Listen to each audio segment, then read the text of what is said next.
الله الرحمن الرحيم إن الحمد لله والصلاة والسلام على رسول الله وعلى آله وصحبه أجمعين ومن اتبعهم بإحسان إلى يوم الدين أما بعد. അല്ലാഹു സുബ്ഹാനഹു വ തആല അതിന് മാത്രം ഉദ്ദേശിച്ചുകൊണ്ട് സംസാരിക്കുവാൻ കേൾക്കുവാൻ അത് സുബ്ഹാനഹു വ തആല നമ്മൾ ഓരോരുത്തരെയും സഹായിക്കുവാണ്. ഷെയ്ഖുൽ ഇസ്ലാം മുഹമ്മദ് അബ്ദുൽ വഹാബ് റഹിമഹുള്ളയുടെ ഉസൂലുൽ സലാത്ത് എന്ന ഗ്രന്ഥത്തിൽ രണ്ടാമത്തെ അസ്ലായ മാരിഫത്ത് ദീനുൽ ഇസ്ലാം, അതിൽ ദീനുൽ ഇസ്ലാമിലെ 3 മർത്തബകളെ സംബന്ധിച്ചു. ഓരോ മർത്തബകളും പല റുക്നുകളാണ്.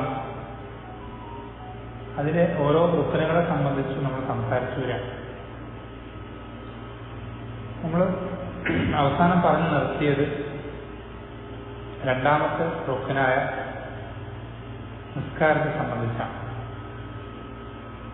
അതിന് മുന്നോടിയായി നമ്മൾക്കുണ്ടായിരിക്കേണ്ട നിബന്ധനയായ ശുദ്ധിയെ സംബന്ധിച്ചാണ് ഏറ്റവും അവസാനം പറഞ്ഞു നിർത്തിയത്. അത് ചെറിയ അശുദ്ധി, വലിയ അശുദ്ധി എന്ന 2 തരത്തിലുള്ള അശുദ്ധി. ഇത് രണ്ടും നിസ്കാരത്തിന് മുമ്പ് നീക്കം ചെയ്യൽ നിസ്കാരം സ്വീകരിക്കണമെങ്കിൽ നിബന്ധനയാക്കപ്പെട്ടിട്ടുള്ള കാര്യമാണ് നമ്മൾ പഠിച്ചു. അത് ചെറിയ അശുദ്ധി ഉളു കൊണ്ടും വലിയ അശുദ്ധി കുളി കൊണ്ടുമാണ് നീക്കം ചെയ്യുക എന്നൊക്കെ നമ്മൾ പറഞ്ഞു. അതുപോലെ തന്നെ നിസ്കാരത്തിന്റെ മറ്റ് ശുറൂത്തുകളും മറ്റ് നിബന്ധനകളെ സംബന്ധിച്ചും നമ്മൾ നേരത്തെ കഴിഞ്ഞ ക്ലാസ്സിൽ സൂചിപ്പിക്കേണ്ടത്. ഇനി പറയാൻ പോകുന്നത് നിസ്കാരത്തിന്റെ റുക്നുകളെ സംബന്ധിച്ച്. നമ്മൾ നേരത്തെ സൂചിപ്പിച്ചതുപോലെ ഓരോ പ്രവർത്തനങ്ങളുടെയും ഏറ്റവും പ്രധാനപ്പെട്ട 3 കാര്യങ്ങളാണ് അതിൻ്റെ ഷർത്തുകളും അതിൻ്റെ റുക്നുകളും അതിൻ്റെ വാജിബാത്തും. ഇവയിൽ ഏതെങ്കിലും ഒന്ന് നഷ്ടപ്പെട്ടു കഴിഞ്ഞാൽ ആ പ്രവർത്തനം സ്വഹീഹല്ലാതാവും, ശരിയല്ലാതാവും. എന്ന് വെച്ചാൽ നമ്മുടെ നിസ്കാരത്തിൽ ഏതെങ്കിലും ഒരു റുക്നില്ലാതെ നമ്മൾ നിസ്കരിക്കുന്നെങ്കിൽ ആ നിസ്കാരം നിസ്കരിക്കാത്ത അവസ്ഥയിലായിരിക്കും നമ്മൾ എന്ത് ചെയ്യുക. ദുനിയാവ് നിസ്കരിച്ചിട്ടുണ്ടെങ്കിൽ പോലും നമ്മളത് നിസ്കരിക്കാത്ത അവസ്ഥയിലായിരിക്കും നമ്മൾ റബ്ബിനെ കണ്ടുമുട്ടുക. കാരണം എന്തായിട്ടില്ല, നിസ്കാരം ശരിയായിട്ടില്ല. അതുപോലെ തന്നെയാണ് റുക്നുകളും, അതുപോലെ തന്നെയാണ് വാജിബാത്തുകളും. പക്ഷെ ഇത് 3 തമ്മിൽ ചെറിയ വ്യത്യാസങ്ങളുണ്ട്. ഇത് 3 വളരെ പ്രധാനപ്പെട്ടതാണ് എല്ലാ വിഭാഗത്തിലും. പക്ഷെ ഇത് 3 തമ്മിൽ വ്യത്യാസങ്ങൾ സൂചിപ്പിച്ചത് ഷർത്തും റുക്നും വാജിബും തമ്മിൽ. എന്താണ് വ്യത്യാസം? ആരെ പറയാം? ശുറൂത്തുകളും വാജിബാത്തുകളും അർക്കാനുകളും തമ്മിലുള്ള വ്യത്യാസം.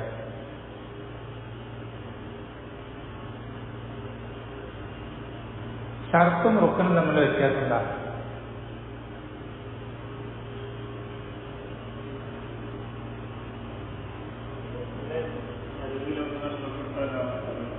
അപ്പൊ ഷർത്തോ?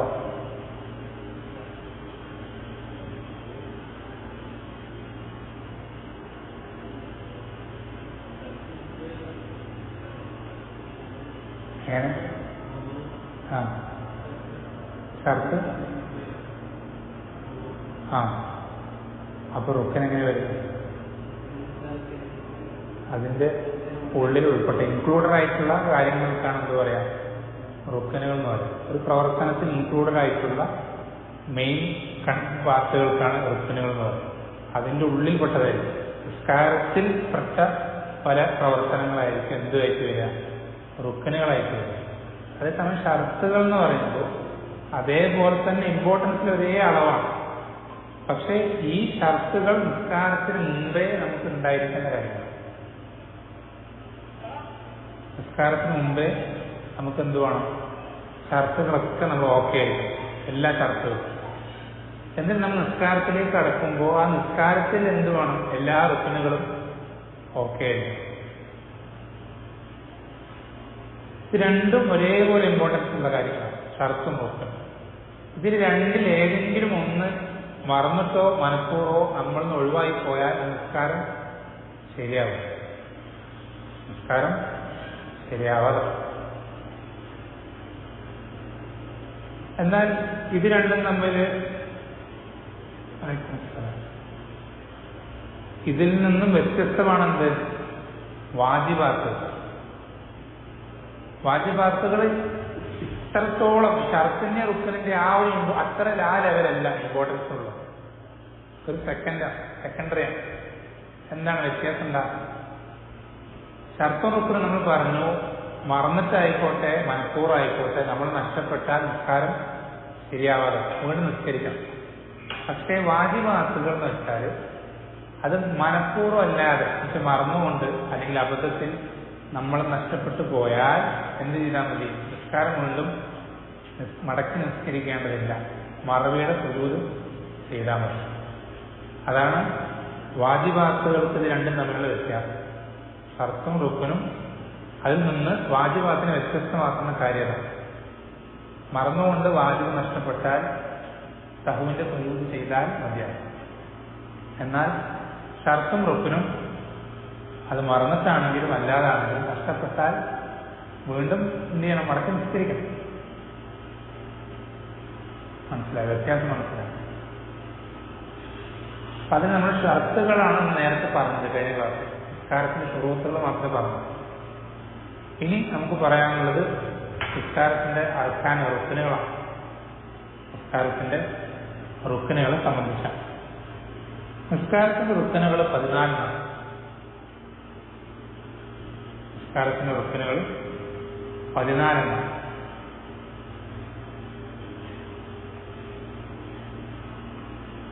ഒന്നാമത്തെ കാര്യം നിൽക്കാൻ കഴിവുണ്ടെങ്കിൽ നിൽക്കുക എന്നുള്ളത്. നിൽക്കാൻ കഴിവുണ്ടെങ്കിൽ നിൽക്കുക. ഒരാൾക്ക് നിൽക്കാൻ സാധിക്കും, എന്നിട്ടും അയാൾ നിസ്കരിച്ചാൽ ആ നിസ്കാരം എന്താവില്ല? ശരിയാവില്ല. ഏതിലൊഴിച്ച്? സുന്നത്ത് നിസ്കാരങ്ങളൊഴിച്ച്. സുന്നത്ത് നിസ്കാരങ്ങളിൽ എന്തുണ്ട്? ഇളവുണ്ട്. സുന്നത്ത് നിസ്കാരങ്ങളിൽ നമുക്ക് നിൽക്കാൻ കഴിയുന്ന ഒരാളാണെങ്കിൽ നമുക്ക് ഒരു രോഗമില്ല, ഒരു ബുദ്ധിമുട്ട്, നല്ല ചെറുപ്പക്കാരൻ, നല്ല ആരോഗ്യക്കാരാണ്, എന്നാലും ഇത് നിസ്കരിക്കാം. സുന്നത്ത് നിസ്കാരം ആ നിസ്കാരം സ്വീകരിക്കപ്പെടും. പക്ഷെ എന്താണ്? നിന്ന് നിസ്കരിക്കുന്നതിന് പകുതി പ്രതിഫലം ഇരുന്ന് നിസ്കരിക്കുന്നതിനുണ്ടാവും. നിസ്കാരം സ്വീകരിക്കപ്പെടും. എന്തിനാണ് സുന്നത്തിന് ആളുകൾ ഇരുന്നിട്ടെങ്കിലും നിസ്കരിക്കട്ടെ എന്നാണ്?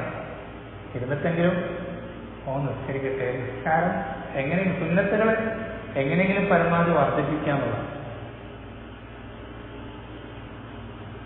അപ്പോ നിൽക്കാൻ സാധിക്കുമെങ്കിൽ നിൽക്കന്നമാണ് പറന്ന് നിസ്കാരം. നിൽക്കാൻ ഒരാൾക്ക് സാധിച്ചിട്ടൊരാളിരുന്നാൽ അവന്റെ നിസ്കാരം ശരിയല്ലാതാവും. ഇത് പല ആളുകൾക്ക് ഈ വിഷയം അറിയില്ല. അതുകൊണ്ട് എന്ത് ചെയ്യും? സുജൂദ് പോകാൻ പ്രയാസമുള്ള ആളുകൾ പള്ളിയെ നിസ്കരിക്കുക, കസേര തിരിച്ച് നിസ്കരിക്കുക. ശ്രദ്ധിക്കണം. അവന് സാധിക്കാത്ത എന്താ? സുജൂദ് പോകാനാണ്. മുട്ട് കുത്താൻ വലിയ പ്രയാസമുണ്ട്. മുട്ടിന് ഓപ്പറേഷൻ ആയാലോ അല്ലെങ്കിൽ പ്രായമായതിന് മുട്ട് കൈമാനം, ഒരുപാട് പ്രയാസമുള്ള ആൾ ഒരുപാടുണ്ട്. ശരി തന്നെ. പക്ഷെ അയാൾക്ക് നിൽക്കാൻ നടക്കാൻ യാതൊരു ബുദ്ധിമുട്ടുണ്ടാവില്ല. അയാളെന്ത് ചെയ്യുക? പള്ളി വന്നു കഴിഞ്ഞാൽ ലേബർ ചേരച്ച് തൊട്ടിൽ വെച്ചിട്ട് അവിടെ ഇരുന്ന് നിസ്കരിക്കും. അയാളുടെ നിസ്കാരം ശരിയാവില്ല. കാരണം എന്താ? അയാൾക്ക് നിൽക്കാൻ കഴിഞ്ഞിട്ട് അയാൾ നിന്നിട്ടില്ല. കാരണം നിസ്കാരം ശരിയാവില്ല. സുന്നത്തിന് നമ്മൾ പറഞ്ഞ ഇളവുണ്ട്, പക്ഷെ പറഞ്ഞ നിസ്കാരം ശരിയാവില്ല. നിൽക്കാൻ സാധിക്കെങ്കിൽ നിൽക്കുക വേണം. നിൽക്കാൻ സാധിക്കെങ്കിൽ നിൽക്കുക തന്നെ വേണം. പിന്നെ രണ്ടാമത്തെ റുക്കനാണ് തക്ബീറത്തുൽ ഇഹ്റാം. എന്നുവെച്ചാൽ ആദ്യം നമ്മൾ നിസ്കാരത്തിലേക്ക് പ്രവേശിക്കുമ്പോൾ ചൊല്ലുന്ന തക്ബീർ. നിസ്കാരത്തിലേക്ക് പ്രവേശിക്കാൻ വേണ്ടി നമ്മൾ ചൊല്ലുന്ന തക്ബീറിനാണ് തക്ബീറത്തുൽ ഇഹ്റാം. ഇതിലും വലിയ അബദ്ധങ്ങൾ പല ആൾക്ക് സംഭവിക്കാറുണ്ട്. പ്രത്യേകിച്ച് വൈകി വരുന്ന ആളുകൾ അത് കണ്ടിട്ടുണ്ടാവും. പലപ്പോഴും വൈകി വരുന്നവരും ശ്രദ്ധിച്ചിട്ടുണ്ടാവും. ഇമാമ റുക്കോയിൽ നിൽക്കുമ്പോൾ പള്ളിയിലേക്ക് ഓടിക്കയറി വരുന്നവർ എങ്ങനെയാണ് ആ ഇമാമിന് പിന്തുടരുക? എങ്ങനെ പിന്തുടരുക? ഇവിടെ ഇമാമ് നിസ്കരിക്കണമെന്ന് വെച്ചാൽ ഇവിടെ എല്ലാവരും റുക്കൂലാണ്, ഇമാമുണ്ട്, എല്ലാവരും റുക്കൂലാണ്. ഓടി വന്നിട്ട് ഇവൻ എന്ത് ചെയ്യും? അല്ലാഹു അക്ബർ. അല്ലെങ്കിൽ ചിലരെന്ത് ചെയ്യും? അല്ലാഹു. ഇവിടെ എന്തായിട്ടില്ല, തക്ബീറത്തിൽ ഇഹ്റാമേ കിട്ടിയിട്ടില്ല. ഇവ നിസ്കാരത്തിൽ പ്രവേശിക്കുന്നില്ല. നിസ്കാരത്തിൽ മറിച്ച് എന്താ ചെയ്യേണ്ടത്? ഓടൽ സുന്നത്തല്ല, ഓടാതെ വരില്ല സുന്നത്ത്. ഇവിടെ വന്നു കഴിഞ്ഞാൽ ആദ്യം എന്ത് ചെയ്യണം? കൈ ഉയർത്തുന്നത് വേറെ വിഷയം. ഏറ്റവും മിനിമം അല്ലാഹു അക്ബർ എന്നെന്ത് ചെയ്യും? നിന്നിട്ട് ചൊല്ലണം. എന്നിട്ടാണ് എന്ത് ചെയ്യുക? പിന്നെയാണ് റുക്കൂവിന്റെ തക്ബീർ അല്ലാഹു. പക്ഷെ വന്നിട്ട് അല്ലാഹു അക്ബർ തക്ബീറത്തിൽ ഇഹ്റാം ചൊല്ലി അതിനുശേഷം പിന്നെ റുക്കൂവിന്റെ അല്ലാഹു. ഇങ്ങനെയാണ് ചെയ്യുന്നത്. ഇങ്ങനെയാണ് ചെയ്യുന്നത്. ഇത് ഓടി വന്ന് റുക്കൂവിലേക്ക് ചാടി തക്ബീർ ചൊല്ലി വീഴുമ്പോൾ എന്താ സംഭവിക്കുക? അവൻ തക്ബീറത്തിൽ ഇഹ്റാം ചൊല്ലിയിട്ടുന്നില്ല. തക്ബീറത്തിൽ ഇഹ്റാം ചൊല്ലിയിട്ടില്ലെങ്കിൽ അവൻ നിസ്കാരത്തിൽ കുറവ് ഒരു റുക്കിന് നഷ്ടപ്പെടാം. ശ്രദ്ധിക്കണം. പിന്നെയുള്ളത് മൂന്നാമത്തെ റുക്കിന് ഫാത്തിഹ പാരായണം ചെയ്യും. ഫാത്തിഹ പാരായണം ചെയ്യും. ഇവിടെയും വലിയ അബദ്ധം മിക്ക ആളുകൾക്ക് സംഭവിക്കുന്ന ഒരു വിഷയമുണ്ട്. ഇമാം ഉറപ്പ് പോകുന്ന നിസ്കാരങ്ങളിൽ ബാക്കിൽ നിൽക്കുന്നവർ ചൊല്ലുന്ന വിഷയം വേറെ അഭിപ്രായ വ്യത്യാസമുള്ള വിഷയങ്ങൾ. അതല്ലാത്ത ബാക്കിയുള്ള നിസ്കാരങ്ങൾ ഇമാം ഉറപ്പ് പോകാത്ത സന്ദർഭത്തിലോ അല്ലെങ്കിൽ ഒറ്റയ്ക്ക് നിൽക്കുമ്പോഴോ പല ആളുകളും എന്താ ചെയ്യുന്ന വെച്ചാൽ കൈ വെച്ച് അല്ലാഹു ചൊല്ലി കെട്ടിക്കഴിഞ്ഞാൽ പിന്നെ ചുണ്ട് അനങ്ങൂല. അവൻ ചൊല്ലുന്നുണ്ടാവും, അവന്റെ ഹൃദയത്തിൽ അല്ലെങ്കിൽ മനസ്സിൽ ഇങ്ങനെ ആയത്തുകൾ ഇങ്ങനെ കടന്നു വരുന്നുണ്ടാവും. നമ്മൾ ശ്രദ്ധിക്കേണ്ടത് അങ്ങനെ ചൊല്ലിയാൽ അത് പാരായണമാവില്ല. പാരായണമാവണമെങ്കിൽ ചുണ്ടും നാവും അനങ്ങണം, ശബ്ദം വരണമെന്നില്ല.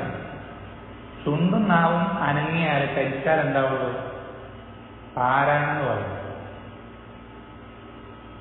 അപ്പൊ ഒരാൾ ഫാത്തിഹ പാരായണം ചെയ്യുമ്പോൾ ചുണ്ടും നാവും അനങ്ങിയിട്ടില്ലെങ്കിലോ അവന്റെ ഈ റുക്കിന് നഷ്ടപ്പെടാം.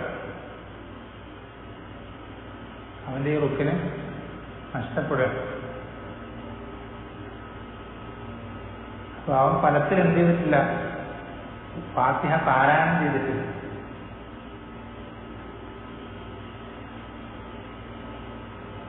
അത് ഗൗരവമുള്ള വിഷയമാണ്.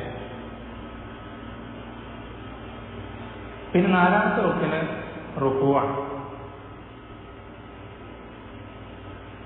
പിന്നെ അഞ്ചാമത്തത് എഴുത്തുകാർ. ഇതൊക്കെ നമുക്ക് അറിയുന്ന കാര്യങ്ങളാണ്. അതുപോലെ തന്നെ ആറാമത്തെ സുജൂദ്.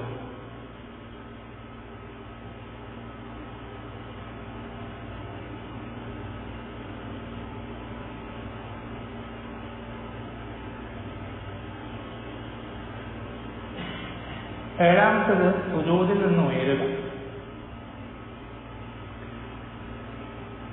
സുജൂദിൽ നിന്ന് ഉയരുക.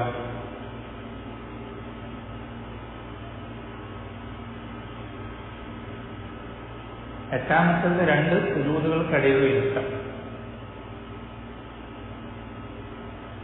രണ്ട് സുജൂദുകൾക്കിടയിലുള്ള ഇരുത്തം.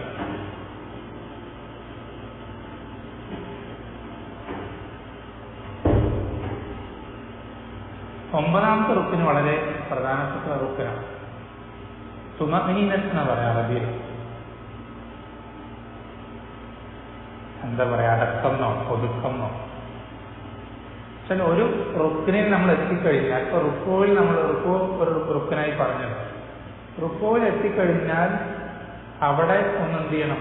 നമ്മുടെ ശരീരത്തിന്റെ അവയവങ്ങൾ ഒന്ന് ഒതുങ്ങണം. റുക്കോയിൽ എത്തിയതും ഒരു സ്പ്രിങ് ആക്ഷൻ പോലെ എന്ത് ചെയ്യാൻ പാടില്ല? എഴുതതായിലേക്ക് പൊന്താൻ പാടില്ല. അവിടെ എത്തിയൊന്ന് ഒതുങ്ങണം. അത് സിമ്പിളാണ്. പല ആളുകളും മിക്ക ആളുകളും ചെയ്യുന്നുണ്ടാണ്. ഇപ്പൊ റുക്കുവിൽ പോവാണെങ്കിൽ ഇവിടെ നിന്ന് എന്താ പറയുക, അല്ലാഹു അക്ബർ ചൊല്ലി പോകുന്ന വഴിക്ക് തന്നെയാണ് ദിക്റുകളൊക്കെ ചൊല്ലി അവിടെ എത്തുമ്പോഴേക്ക് ദിക്ർ കേട്ടിട്ടുണ്ടാവും. അപ്പോൾ അവിടെ എത്തിയത് എന്ത് ചെയ്യണം? വേഗം എഴുന്നേൽക്കാം. ശരിക്കും ചെയ്യേണ്ട എങ്ങനെയാണ്? അവിടെ അല്ലാഹു അക്ബർ പോകുന്ന ആ ഒരു കുനിയുന്ന അതിനോടൊപ്പം എന്ത് ചെയ്യാം? തക്ബീർ ചൊല്ലി അവിടെ എത്തിക്കഴിഞ്ഞ് നമ്മൾ ശരീരം ഒതുങ്ങില്ല അവയവങ്ങളൊക്കെ, എന്നിട്ടാണ് എന്ത് ചെയ്യുക? ദിക്ർ ചൊല്ലാൻ തുടങ്ങേണ്ടത്. എന്നിട്ടാണ് ദിക്ർ ചൊല്ലാൻ തുടങ്ങേണ്ടത്. അങ്ങനെ ചെയ്താൽ എന്ത് ചെയ്യും? തുമഅനീനത്ത് ലഭിക്കും. എല്ലാ റുക്നുകളിലും എന്ത് വേണം? തുമഅനീനത്ത് വേണം. ഓരോ റുക്നും, നമ്മൾ ഈ പറഞ്ഞ ഓരോ റുക്നിലും എന്ത് വേണം?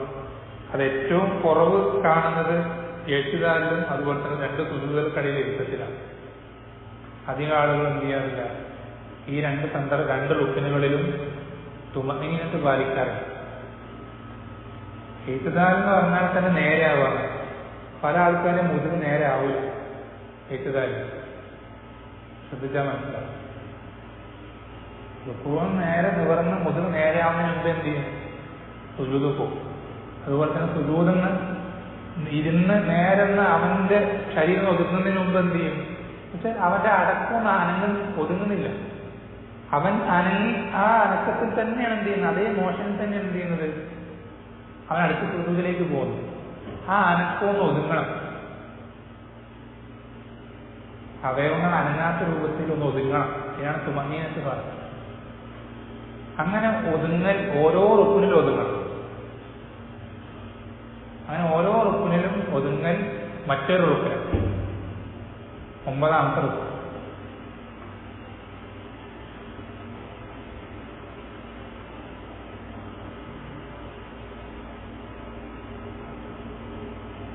പത്താമത്തെ തർത്തീബാണ്, ക്രമം.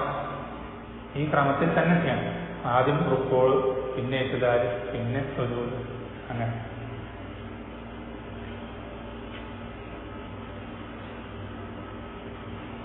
പതിനൊന്നാമത്തേത് അവസാനത്തെ തശഹുദ്. അവസാനത്തെ തശഹുദ് പറഞ്ഞാൽ രണ്ട് തശഹുദുള്ള നിസ്കാരമാണെങ്കിൽ അത് അവസാന തശഹുദ്. ഒരു തശഹുദേ ഉള്ളുവെങ്കിൽ ആ തശഹുദാണ് എന്ത് ചെയ്യുന്നത് ഉദ്ദേശിക്കുന്നത്.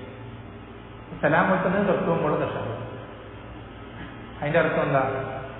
2ാമത്തെ റക്അത്തിൽ ഇരിക്കുന്ന 4 റക്അത്തോ 3 റക്അത്തോ നിസ്കാരത്തിൽ 2ാമത്തെ റക്അത്തിൽ ഇരിക്കുന്ന തശഹുദ് എന്തല്ല?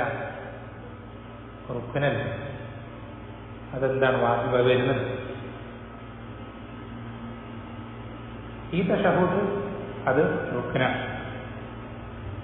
അതുപോലെ തന്നെ ഈ തശഹുദിൽ ചൊല്ലേണ്ട നിർബന്ധമായിട്ടുള്ള എന്താ?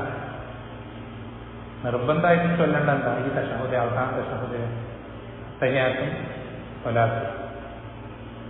അത്തഹിയാത്തും സ്വലാത്തും അത് പൂർണ്ണ രൂപമൊക്കെ വരുന്നുണ്ട് ഇൻഷാ അല്ലാഹ്. പിന്നെ ഈ തശഹുദിന് വേണ്ടിയിട്ടുള്ള ഇരുത്തം, അതാണ് 12ാമത്തെ. ഈ തശഹുദിന് വേണ്ടിയിട്ടുള്ള ഇരുത്തം.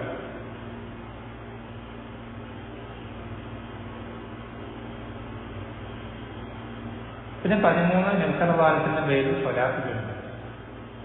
നമ്മൾ നേരത്തെ പറഞ്ഞ തശഹുദിൽ പെടുന്ന നബിസല്ലല്ലാഹു പേരിൽ സ്വലാത്ത് ചൊല്ലുന്നത്. പിന്നെ 14ാമത്തെ 2 സലാം.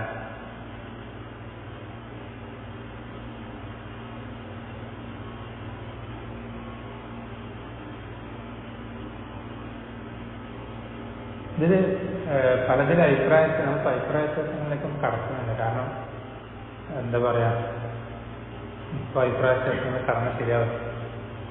പിന്നീട് നമുക്ക് ഇൻഷാ അല്ലാഹ് അങ്ങനത്തെ ഒരു സാഹചര്യം ഉണ്ടാവുകയാണെങ്കിൽ ഓരോ വിഷയങ്ങളും ചർച്ച ചെയ്ത അഭിപ്രായ വ്യത്യാസങ്ങളോടൊക്കെ തന്നെ എന്ത് ചെയ്യാം, തെളിവുകളും മറുതെളിവുകളും അങ്ങോട്ടുള്ള അങ്ങനെയുള്ള കാര്യങ്ങളൊക്കെ ചർച്ച ചെയ്തിട്ട് വിശദമായിട്ട് തന്നെ പഠിക്കാം.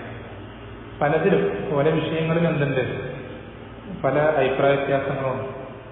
2 സലാം എന്ന് പറഞ്ഞാൽ അത് 2 റുക്കനാണോ 1 റുക്കനുള്ളൂ എന്നുള്ള വിഷയങ്ങളിലൊക്കെ.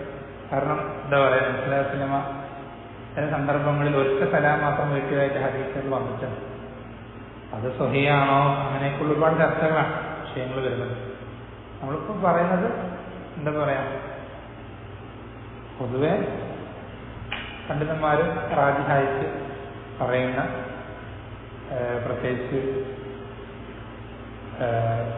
നമ്മൾ തുടക്കക്കാർക്കൊക്കെ പഠിപ്പിച്ചു കൊടുക്കുന്ന കിതാബുകളിൽ, ഉദാഹരണത്തിന് ഇർഷാദ് ജനാ പോലെയുള്ള ഗ്രന്ഥങ്ങളിലൊക്കെ എടുത്തു കൊടുത്തിട്ടുള്ള കാര്യങ്ങളാണ് എന്ത് ചെയ്യുന്നത്, അത് ആ വിഷയം മനസ്സിലാക്കാമെന്നാണ് ഇപ്പോൾ ഉദ്ദേശിക്കുന്നത്. വിശദായിട്ടുള്ള ചർച്ചകൾ ഇൻഷാ അല്ലാഹ് പിന്നീട് എന്തെങ്കിലും വിഷയ സംബന്ധിച്ച സംശയങ്ങളുണ്ടെങ്കിൽ ചോദിക്കാം, ഇൻഷാ അല്ലാഹ് അറിയുന്നതാണെങ്കിൽ പറയാം.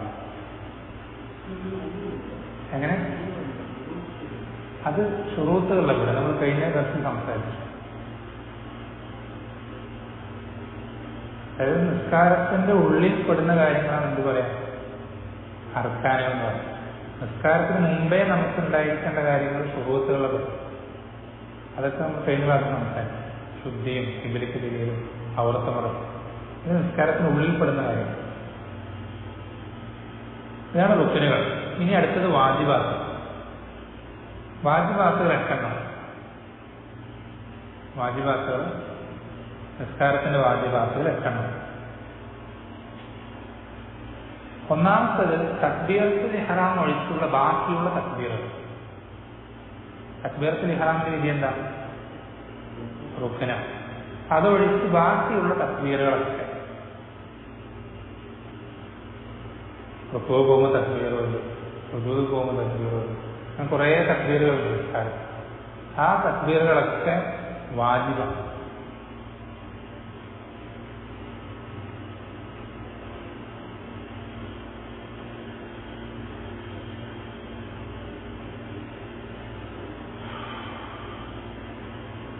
രണ്ടാമത്തെ വാജിബ് റുക്കൂഇൽ അല്ലാഹുവിനെ എന്ത് ചെയ്യാം, പുകഴ്ത്താന്നുള്ളത്. അത് ആ രൂപത്തിൽ സ്ഥിരപ്പെട്ട് വന്നിട്ടുള്ള ഒരുപാട് ദിക്റുകളുണ്ട്. സുബ്ഹാന റബ്ബിൽ അസീം ഉണ്ട്, അതുപോലെ സുബ്ഹാനക അല്ലാഹുമ്മ റബ്ബനാ ബിഹംദിക അല്ലാഹുമ്മ വസല്ലം, അതുപോലെ തന്നെ സുബ്ഹൂൻ ഖുദ്ദൂസ് റബ്ബുൽ മലായികത്തി വറൂഹ്, കുറേ ദിക്റുകളുണ്ട്. ഇതിലേതും ചൊല്ലാം. അവിടെ റബ്ബിനെ വാഴ്ത്തുക, തസ്ബീഹ് ചെയ്യാന്നുള്ളതാണ് വാജിബായിട്ടുള്ള കാര്യം. അത് സ്ഥിരപ്പെട്ട് വന്ന ഏത് ദിക്റുകളും ചെയ്യാം. അതുപോലെ തന്നെ മൂന്നാമത്തെ വാജിബ് ഇമാമ് നിൽക്കുന്ന ആളും അല്ലെങ്കിൽ ഒറ്റയ്ക്ക് നിസ്കരിക്കുന്ന ആൾക്കും ഉള്ള വാജിബാണ് മൂന്നാമത്തേത്. സമീഅ അല്ലാഹു ലിമൻ ഹമിദ എന്ന് പറയും. അത് ഇമാമിനും ഒറ്റയ്ക്ക് നിൽക്കുന്നതിന് മാത്രമേ നിർബന്ധമുള്ളൂ.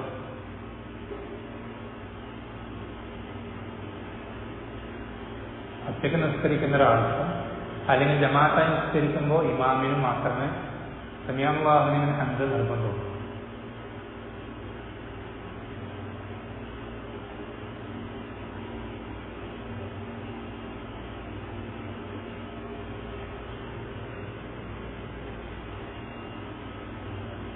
നാലാമത്തേത് റബ്ബനാ വലക്കൽ ഹംദ് എന്ന് പറയും. സമീഅ അല്ലാഹു ലിമൻ ഹമിദ വിഷയം അത് എല്ലാവർക്കും നിർബന്ധം. അത് 3 തരത്തിൽ വന്നിട്ടുണ്ട്. റബ്ബനാ ലക്കൽ ഹംദ്, റബ്ബനാ വലക്കൽ ഹംദ്, അല്ലാഹുമ്മ റബ്ബനാ ലക്കൽ ഹംദ്, അങ്ങനെ പല 2-3 തരത്തിൽ വന്നിട്ടുണ്ട് ഹദീസ്.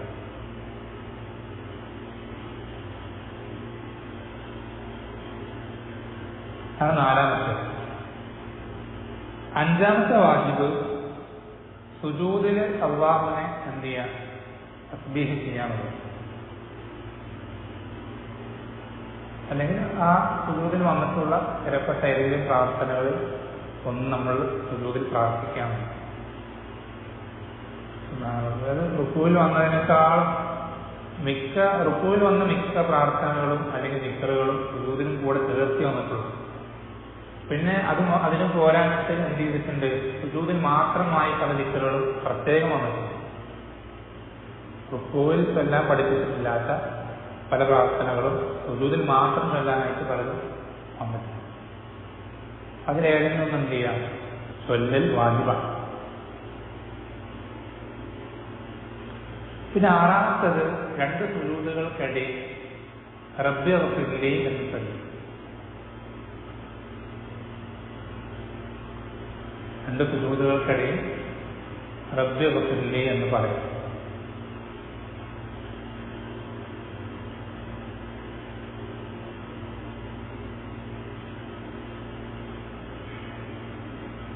പിന്നെ ഏഴാമത്തെ വാജിബ് ഒന്നാമത്തെ തശഹ്ഹുദ്. ഏഴാമത്തെ വാജിബ് ഒന്നാമത്തെ തശഹ്ഹുദ്. രണ്ട് തശഹ്ഹുദ് നിസ്കാരമാണെങ്കിൽ അതിലെ ഒന്നാമത്തെ തശഹ്ഹുദ് വാജിബാണ്. എട്ടാമത്തെ അതിനു വേണ്ടിയിട്ടുള്ള ഇരുത്തം. എട്ടാമത്തേത് അതിനു വേണ്ടിയിട്ടുള്ള ഇരുത്തം.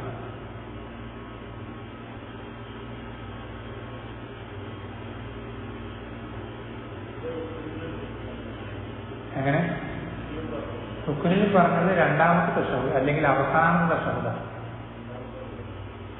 അതായത് ഇപ്പോൾ സുബ്ഹി നിസ്കാരത്തിലാണെങ്കിൽ അതിലൊരു തശഹ്ഹുദേ ഉള്ളൂ, അത് റുക്നാണ്. അതേസമയം ഇപ്പം മഗ്രിബിലെ രണ്ടാമത്തെ റക്അത്ത് തശഹ്ഹുദ് അത് റുക്നല്ല, അത് വാജിബാണ്.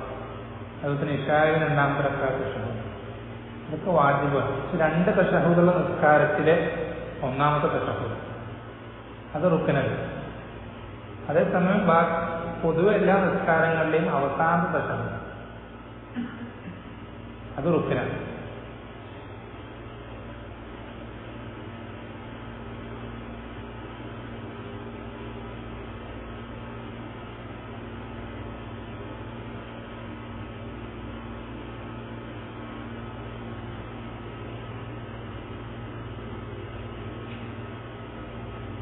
ഇത്രയും വ്യക്തമല്ലേ? ശുറൂത്തുകളും അർക്കാനുകളും വാജിബാണ്. ഇതാണ് ഏറ്റവും പ്രധാനപ്പെട്ട ഭാഗം നിസ്കാരത്തിന്. ബാക്കിയുള്ളത് ഉണ്ടെങ്കിൽ അതിനനുസരിച്ച് പ്രതിഫലം ഉണ്ടാവുന്നേ ഉള്ളൂ. ഏതെങ്കിലും നഷ്ടപ്പെട്ടാൽ പ്രശ്നവുമില്ല. പക്ഷെ ഇത് വളരെ ഇമ്പോർട്ടൻ്റ് ആയിട്ടുള്ള ഭാഗം. കഴിഞ്ഞ ക്ലാസ്സിൽ പറഞ്ഞ ശുറൂത്തുകളും ഈ ക്ലാസ്സിൽ പറഞ്ഞ അർക്കാനുകളും വാജിബാണ്.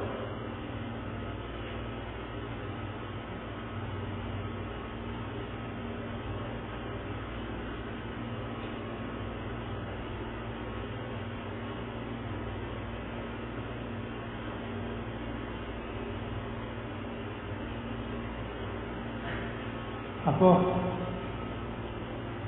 ഈ പറഞ്ഞതിന്റെ അർത്ഥം എന്താണ്? ഇതില് ചില കാര്യങ്ങൾ ശ്രദ്ധിക്കേണ്ടതുണ്ട്. അതായത് ഇപ്പൊ നമ്മൾ പറഞ്ഞു തശഹ്ഹുദ് റുക്ന, അതുപോലെ തന്നെ ഇസ്ലാത്തിന്റെ പേര് സ്വലാത്ത് ചൊല്ലൽ റുക്ന. അപ്പോ അത് ഒരാൾക്ക് അറിയില്ല എന്ന് പറഞ്ഞാൽ അത് വളരെ ഗൗരവമുള്ള വിഷയം എന്നാണ്. ഒരാൾക്ക് തശഹ്ഹുദ് അറിയില്ല, അല്ലെങ്കിൽ ഇസ്ലാമിന്റെ പേര് എങ്ങനെയാണ് സ്വലാത്ത് ചൊല്ലണമെന്ന് അറിയില്ല എന്ന് പറയുന്നത് വളരെ ഗൗരവമുള്ള വിഷയം. ഫാത്തിഹ പിന്നെ അറിയാതിരിക്കാൻ വളരെ സാധ്യത കുറവാണ്. അപ്പൊ അത് ഹദീസുകളിൽ കാണാം. ഇസ്ലാമിനെ സഹാബത്തിന് പഠിപ്പിച്ചു കൊടുക്കുന്നതിനെ പറ്റി ഇബ്നു മസ്ഊദ് റളിയല്ലാഹു അൻഹു പറയാറുണ്ട്, ഞങ്ങൾക്ക് ഖുർആനിൽ സൂറത്ത് പഠിപ്പിച്ചു തരുന്ന പോലെ ഇസ്ലാമിന് എന്ത് ചെയ്തിട്ട് ഞങ്ങൾക്ക് തശഹ്ഹുദ് പഠിപ്പിച്ചാണെന്ന് എനിക്ക് ഓർമ്മയുണ്ടെന്ന് പറയാറ്. ഒരു കൈ എന്താ പറയുന്നത്, ഇബ്നു മസ്ഊദിന്റെ കൈ നബിയുടെ കൈക്കുള്ളിലാക്കി ഇങ്ങനെ പിടിച്ചിട്ട് അത്രയും ഗൗരവത്തിൽ എന്ത് ചെയ്യണം, അടുത്തിരുത്തി ചൊല്ലി കൊടുക്കുക, പഠിപ്പിച്ചു കൊടുക്കുക. അത്രയും ഗൗരവമുള്ള വിഷയമാണ്. നമ്മൾ എന്ത് ചെയ്യണം, ആ ഗൗരവത്തിൽ തന്നെ അതിനെടുക്കണം. അത് 2-3 തരത്തിൽ വന്നിട്ടുണ്ട്. എന്താ പറയാ, അവർക്ക് ദിക്റുകളുടെ എന്താ മാത്രമുള്ള പുസ്തകങ്ങളും ആപ്പുകളൊക്കെ എല്ലാവർക്കും ലഭ്യമാണ്. അതിൽ നോക്കി പരിശോധിച്ചാൽ കാണാൻ സാധിക്കും. സ്ഥിരപ്പെട്ട രൂപങ്ങൾ തന്നെ 2-3 രൂപങ്ങളുണ്ട്. അതിലേതും ചൊല്ലാം, ഏത് രൂപത്തിൽ വേണമെങ്കിലും ചൊല്ലാം. അതിലേതെങ്കിലും ഒരു രൂപം എന്ത് ചെയ്യാം, കൃത്യമായി പഠിക്കുകയും അത് തെറ്റാതെ ചൊല്ലാൻ ശ്രദ്ധിക്കുകയും ചെയ്യും. ഇവിടെ കൊടുത്തിട്ടുള്ള രൂപം അസ്സഹിയാത്തു ലില്ലാഹി വസ്സലവാത്തു വത്വയ്യിബ. അസ്സലാമു അലൈക അയ്യുഹൻ നബിയ്യു വറഹ്മത്തുള്ളാഹി വബറകാതുഹു. അസ്സലാമു അലൈനാ വഅലാ ഇബാദില്ലാഹി സ്സാലിഹീൻ. അഷ്ഹദു അൻ ലാ ഇലാഹ ഇല്ലല്ലാഹ് വ അഷ്ഹദു അന്ന മുഹമ്മദൻ അബ്ദുഹു വ റസൂലുഹു. അതിനുശേഷം പറഞ്ഞു സ്വലാത്ത് റുക്ൻ. സ്വലാത്ത് തശഹുദിൽ എല്ലാം പഠിപ്പിക്കപ്പെട്ടിട്ടുള്ളത് ഇബ്രാഹിം സ്വലാത്ത്. അതൊരു 5-6 രൂപത്തിലൊക്കെ വന്നിട്ടുണ്ട് സ്വഹിയായിട്ട്. വ്യത്യസ്ത ചെറിയ ചെറിയ വ്യത്യാസങ്ങളായിട്ട് പദപ്രയോഗങ്ങളിലൊക്കെ നേരിയ വ്യത്യാസങ്ങളായിട്ട് വ്യത്യസ്ത 5-6 രൂപങ്ങളിൽ വന്നിട്ടുണ്ട്. ഇവിടെ കൊടുത്തിട്ടുള്ള രൂപം അല്ലാഹുമ്മ സ്വല്ലി അലാ മുഹമ്മദി വഅലാ ആലി മുഹമ്മദ് കമാ സ്വല്ലൈത അലാ ഇബ്രാഹീമ വഅലാ ആലി ഇബ്രാഹീമ ഇന്നക ഹമീദും മജീദ്. അല്ലാഹുമ്മ ബാരിക് അലാ മുഹമ്മദി വഅലാ ആലി മുഹമ്മദ് കമാ ബാരക്ത അലാ ഇബ്രാഹീമ വഅലാ ആലി ഇബ്രാഹീമ ഇന്നക ഹമീദും മജീദ്.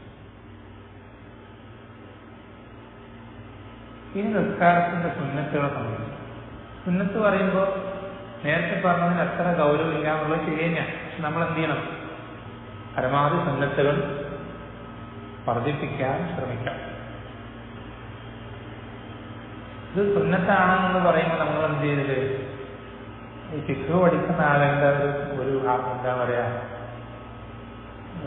അതിൻ്റെ ഒരു എന്താണ് പറയാ,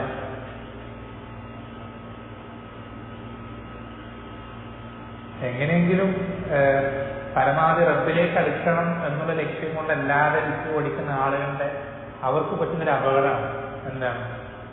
അവർ സുന്നത്ത് ഒരു കാര്യം വാജിബല്ല, റുക്കനല്ല, ഷർത്തല്ല എന്ന് പറയുമ്പോൾ പരമാവധി അതിനെ ഒഴിവാക്കാൻ നോക്കുന്നൊരു മെന്റാലിറ്റി ഉണ്ടാകും. മറിച്ച് നമ്മളതിനെ മാറ്റി വേർതിരിച്ച് പഠിക്കുന്നതിനാണ്. ഇതിലേതും നഷ്ടപ്പെട്ടു കഴിഞ്ഞാൽ സഹുവിന് വാജിബ് വരെ നഷ്ടപ്പെട്ടു. സഹുവിന് നിസ്കരിച്ചാൽ നമ്മൾ റാഹത്താണ്. നമ്മൾ നിസ്കാരം വീണ്ടും മടക്കി നിസ്കരിക്കേണ്ടതില്ല. തിരിച്ചറിയാൻ വേണ്ടിയിട്ടാണ്. ഓരോന്നിന്റെ വിധി അതെന്തൊക്കെയാണ്, ഏതൊക്കെ സന്ദർഭത്തിൽ എന്തൊക്കെ ചെയ്യണം. ഇപ്പൊ ഏതൊക്കെ റുക്കിന നഷ്ടപ്പെട്ടെങ്കിൽ ഞാൻ സഹുവിൽ സുജൂദ് ചെയ്തിട്ട് കാര്യമില്ല, ഞാൻ എന്ത് ചെയ്യണം, വീണ്ടും മടക്കി നിസ്കരിക്കണം എന്ന എന്താ പറയാ, ആ ഒരു തിരിച്ചറിവിന് വേണ്ടിയിട്ടാണ് എന്ത് ചെയ്യുന്നത്. ഓരോന്നും അതിൻ്റെതായ ഗൗരവത്തിൽ മാറ്റി നിർത്തി പഠിക്കണം. അതിനു വേണ്ടിയിട്ടാണ്. ചില ആളുകൾ അതെന്ത് ചെയ്യാറുണ്ട്, ആ ആൾ സുന്നത്തല്ല എന്ന രൂപത്തിൽ സുന്നത്തുകൾ പഠിക്കുമ്പോൾ ആ രൂപത്തിൽ അതിനെ ഒരു വില കുറച്ച് കാണുകയും നമ്മൾ വില കുറച്ച് കാണണ്ട. നമ്മളൊന്നും അറിയാൻ നഷ്ടപ്പെട്ടു പോയാൽ മടക്കി നിസ്കരിക്കുകയോ സഹോദരയോ ചെയ്യേണ്ട ആവശ്യമില്ല എന്ന് മനസ്സിലാക്കിയാൽ മതി. മറിച്ച് നമ്മൾ എന്ത് ചെയ്യുക, പരമാവധി എല്ലാ സുന്നത്തുകളും വർദ്ധിപ്പിക്കാനും അതിന് അതിൻ്റെതായ പ്രാധാന്യം നൽകാൻ ശ്രദ്ധിക്കാം. നിസ്കാരത്തിന്റെ സുന്നത്തുകൾ വാക്കാലുള്ള സുന്നത്തുണ്ട്, പ്രവർത്തിയാലുള്ള സുന്നത്തുണ്ട്. കൗലിലുണ്ട്, ഫിഅലിലുള്ള 2 തരത്തിലുള്ള സുന്നത്തുകളുണ്ട്. അതിൽ കൗലിൽ വരുന്ന സുന്നത്തുകൾ, അതിലേറ്റവും ആദ്യം വരുന്നതാണ് പ്രാരംഭ പ്രാർത്ഥന, ദുആഉൽ ഇസ്തിഫ്താഹ്. കൈ കെട്ടിയ ഉടനെ ഓത്ത് തുടങ്ങുക. അവിടെ കുറച്ച് ഗ്യാപ്പ് ഉണ്ടാവും. ആ ഗ്യാപ്പിൽ കുറേ സുന്നത്തുകൾ. അതിലേറ്റവും ആദ്യം വരുന്ന സുന്നത്താണുണ്ട് പ്രാരംഭ പ്രാർത്ഥന. പ്രാരംഭ പ്രാർത്ഥന അതും കുറേ പ്രാർത്ഥനകൾ സ്ഥിരപ്പെട്ടു വന്നു. അതിലെന്ത് ചെയ്യാം, ഏത് പ്രാർത്ഥന സ്ഥിരപ്പെട്ടു വന്ന ഏതും ചൊല്ലാം. സ്ഥിരപ്പെട്ടു വന്ന ഏതും ചൊല്ലാം. വജ്ജഹ്തു ചൊല്ലുന്നവരുണ്ട്, അല്ലാഹുമ്മ ബാഇദ് ബൈനി ചൊല്ലുന്നവരുണ്ട്.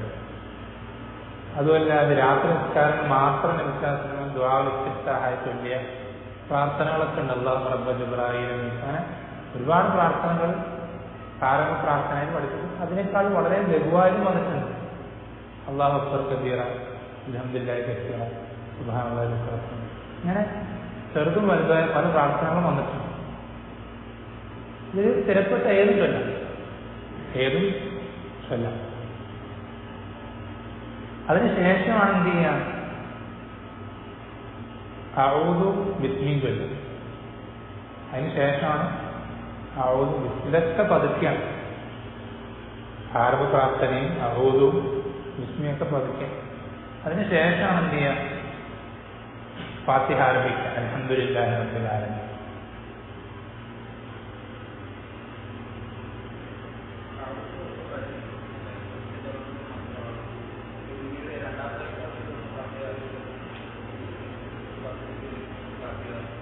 അങ്ങനെ ഒരു അഭിപ്രായമുണ്ട്.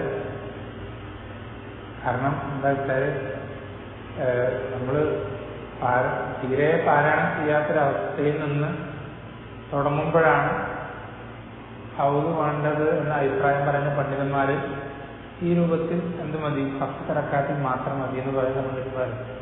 എന്നാൽ അങ്ങനെയല്ല, നമ്മൾ പാരായണം ചെയ്യാൻ തുടങ്ങുമ്പോഴൊക്കെ ഹൗദ് ചൊല്ലൽ സുന്നത്താണെന്ന് പറയുന്നവർ എല്ലാ റക്അത്തിലും ഹൗദ് ചൊല്ലൽ സുന്നത്താണെന്ന് പറയുന്ന അഭിപ്രായ വ്യത്യാസമുള്ള വിഷയമാണ് ഉള്ളത്.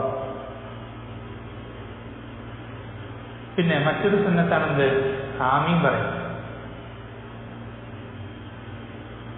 ആമീൻ പറയൽ സുന്നത്താണ്, വളരെ പ്രോത്സാഹിപ്പിക്കപ്പെടുന്ന സുന്നത്താണ്. എത്രത്തോളം വിശദാസനം പറഞ്ഞിട്ടുള്ള എന്താ, നിങ്ങളുടെ ആമീൻ പറച്ചിലും മലക്കുകളുടെ ആമീൻ പറച്ചിലും കൂടെ ഒരൊറ്റ സമയം ആയിക്കഴിഞ്ഞാൽ അവന്റെ മുമ്പ് കഴിഞ്ഞു പോയ പാപങ്ങൾ പൊറപ്പിക്കപ്പെടും പഠിപ്പിച്ചു തന്നിട്ടുണ്ട്. നമുക്കിങ്ങനെ മലക്കുകളുടെ ആമീൻ പറച്ചിൽ നമുക്കിങ്ങനെ നോക്കാൻ കഴിയാണ്.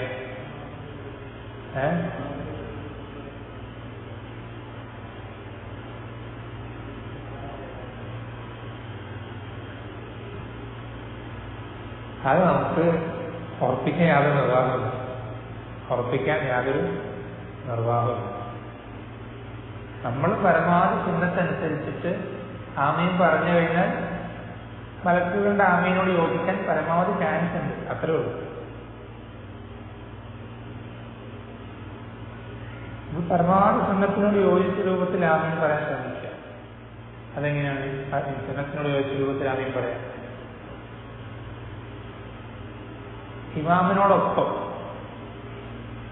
അല്ലെങ്കിൽ തൊട്ട് പുറകെ, എന്താ അഭിപ്രായമുണ്ട്? ഇമാമിനോടൊപ്പം അല്ലെങ്കിൽ തൊട്ട് പുറകെ, ആ രൂപത്തിൽ ആമീൻ പറയും.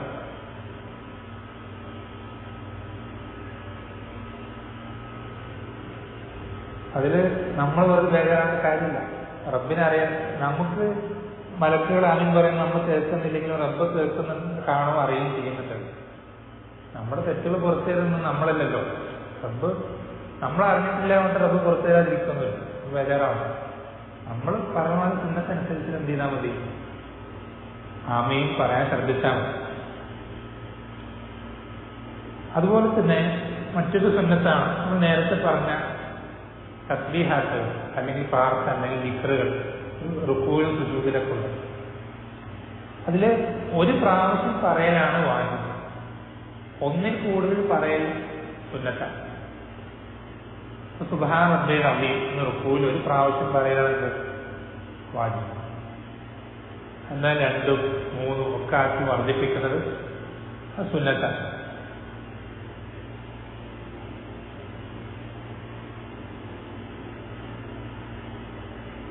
അതുപോലെ തന്നെ ഈ 2 സുജൂദുകൾക്കിടയിൽ ഇരിക്കത്തിൽ ഇപ്പം റബ്ബിയൊന്ന് തിരളി എന്നൊരു തവണ പറയണ്ട, അതാണ് വാജിബായിരിക്കും. എന്നാൽ അതിനധികം വർദ്ധിപ്പിക്കാം, കുറേ തവണ അത് ആവർത്തിച്ച് പറയാം, അതൊക്കെ സുന്നത്താണ്. അതുപോലെ തന്നെ അവസാനത്തെ തശഹുദിൽ അത്തഹിയാത്തിനും അതുപോലെ തന്നെ സ്വലാത്തിനും ശേഷം ദുആ ചെയ്യുക എന്നുള്ളത് വളരെയധികം പ്രോത്സാഹിപ്പിക്കപ്പെട്ട ഒരു സുന്നത്താണ്. എത്രത്തോളം മനസ്സിലാക്കുന്ന പറഞ്ഞെന്ന് വെച്ചാൽ, ഓരോരുത്തരും ദുനിയാവിന്റെയും ആഖിറത്തിന്റെയും നന്മകളിൽ നിന്ന് അവന് താല്പര്യമുള്ളത് അല്ലെങ്കിൽ അവൻ ഇഷ്ടപ്പെടുന്നത് ചോദിച്ചു കൊള്ളട്ടെ എന്ന് വരെ പറഞ്ഞിട്ടുണ്ട്.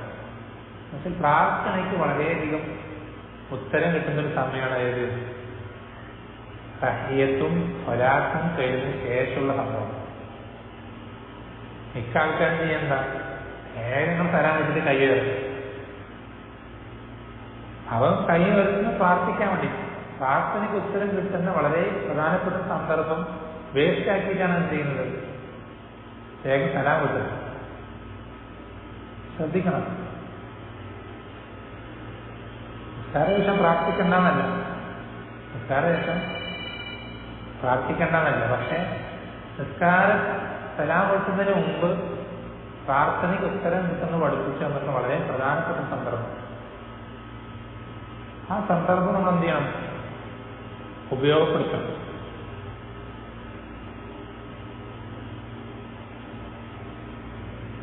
അതുകൊണ്ട് തന്നെ ഹദീസുകളിൽ ഈ സന്ദർഭത്തിൽ ചൊല്ലാനായി ഒരുപാട് പ്രാർത്ഥന, ഇഷ്ടംപോലെ പറഞ്ഞു. നബി സല്ലല്ലാഹു അലൈഹി വസല്ലമ 4 കാര്യങ്ങൾ രക്ഷ ചോദിക്കണം എന്ന് പറഞ്ഞിട്ട് പഠിപ്പിക്കുന്ന ഒരു പ്രാർത്ഥന: നരകശിക്ഷ, ഖബർ ശിക്ഷ, അതുപോലെ തന്നെ ദജ്ജാലിന്റെ ഫിത്ന, അതുപോലെ തന്നെ ജീവിതത്തിന്റെ മരണത്തിന്റെ ഫിത്ന, അതുപോലെ തന്നെ നബി സല്ലല്ലാഹു അലൈഹി വസല്ലമ മുആദ് റളിയല്ലാഹു അൻഹു അദ്ദേഹത്തെ യാത്ര അയക്കുന്ന സന്ദർഭത്തിലാണ് എന്ന് തോന്നുന്നു, അദ്ദേഹത്തോട് എന്ത് ചെയ്യണം പറയണം, വളരെ പ്രധാനപ്പെട്ട ഒരു വസിയ്യത്ത്: യാ മുആദ് വല്ലാഹി ഇന്നി ഉഹിബ്ബുക ഫില്ലാഹ്, അല്ലാഹുവിനെ ഞാൻ നിന്നെ അല്ലാഹുവിന്റെ മാർഗ്ഗത്തിൽ ഇഷ്ടപ്പെടുന്നുണ്ട് എന്ന് പറഞ്ഞിട്ട് പ്രാർത്ഥിക്കാൻ പ്രാർത്ഥന പഠിപ്പിച്ചു കൊടുത്തില്ല. അത് പ്രാർത്ഥന ചൊല്ലാൻ പറഞ്ഞ ഏത് സന്ദർഭത്തിലാണ്? ഈ അവസാന സന്ദർഭത്തിൽ, സലാം കെട്ടുന്ന തൊട്ടുമുമ്പുള്ള സന്ദർഭത്തിൽ. അത്രയും പ്രധാനപ്പെട്ട സന്ദർഭമാണെന്ത് ഈ സന്ദർഭം. ആ സന്ദർഭത്തിൽ പ്രാർത്ഥനയ്ക്ക് ഉത്തരം കിട്ടാൻ ഒരുപാട് കാരണങ്ങളുണ്ട്. നിസ്കാരങ്ങളുടെ പ്രവർത്തനത്തിൽ ഒരുപാട് സൽക്കർമ്മങ്ങൾ ചെയ്തിട്ടാണ് നമ്മളതിൻ്റെ അവസാനം ഒരുപാട് സുജൂദും ഒരുപാട് ദിക്റുകളും ഒരുപാട് ഖുർആൻ പാരായണമൊക്കെ കഴിഞ്ഞിട്ട് അവസാനം നമ്മൾ ഇരിക്കുന്ന സന്ദർഭം. അതുപോലെ തന്നെ നമ്മുടെ തെറ്റുകളൊക്കെ പൊറുപ്പിക്കപ്പെട്ടിട്ട് വന്നിരിക്കുന്ന സന്ദർഭം. അതുപോലെ തന്നെ നമ്മൾ എന്താ പറയാ, പ്രാർത്ഥനയ്ക്ക് ഉത്തരം കിട്ടും എന്ന് പഠിപ്പിച്ചെന്നത് അല്ലെങ്കിൽ അതിന്റെ മര്യാദകളിൽ പെട്ടതാണെന്ത്? പ്രാർത്ഥിക്കുന്നതിന് മുമ്പ് അള്ളാഹുവിനെ സ്തുതിക്കുക, മുസ്ലിം സലാത്തുലില്ല, ഇതൊക്കെ അവിടെ ഉണ്ട്, തശഹുദിലുണ്ട്. അങ്ങനെ ഒരുപാട് കാരണങ്ങൾ എവിടെ ഒരുമിച്ച് ചേരുന്നുണ്ട്, സലാമത്തും തൊട്ടുമുള്ള സന്ദർഭത്തിൽ ചെയ്യുന്നു. അതുകൊണ്ട് എന്ത് ചെയ്യണം? ആ സന്ദർഭം പാഴാക്കി കളയരുത്. പരമാവധി എത്രത്തോളം ദുആ ചെയ്യാൻ സാധിക്കും എത്രത്തോളം എന്ത് ചെയ്യാം, ദുആ ചെയ്യാം. ഇമാം നിൽക്കുമ്പോഴും അല്ലെങ്കിൽ മഅ്മൂമായി നിൽക്കുമ്പോഴും നമുക്ക് സാധിക്കില്ല, പരിമിതികളുണ്ട്. ഒറ്റയ്ക്ക് നിസ്കരിക്കുമ്പോൾ നമ്മളതിന് ധൃതി കൂടേണ്ട ആവശ്യമില്ല. പ്രത്യേകിച്ച് തിരക്കൊന്നുമില്ലാതെ ഫ്രീ ആയിരിക്കുന്ന സമയത്ത്. എന്നാലും നമ്മൾ ഒറ്റയ്ക്ക് നിസ്കരിക്കുമ്പോൾ സുന്നത്ത് നിസ്കരിക്കുമ്പോൾ നമ്മൾ പിന്നെയും ധൃതിയിൽ തന്നെ ആയിരിക്കും. അതിൻ്റെ ആവശ്യമില്ല. ആ സമയത്ത് അവിടെ ഇരുന്ന് നമുക്ക് ചോദിക്കേണ്ട കാര്യങ്ങളൊക്കെ ചോദിച്ചിട്ട് എന്ത് ചെയ്താൽ മതി, സലാം വിളിക്കാൻ മതി. പല സ്ഥലത്തുകളും ഒരുപാട് സമയം ഇരിക്കാൻ, ഒരുപാട് സമയം.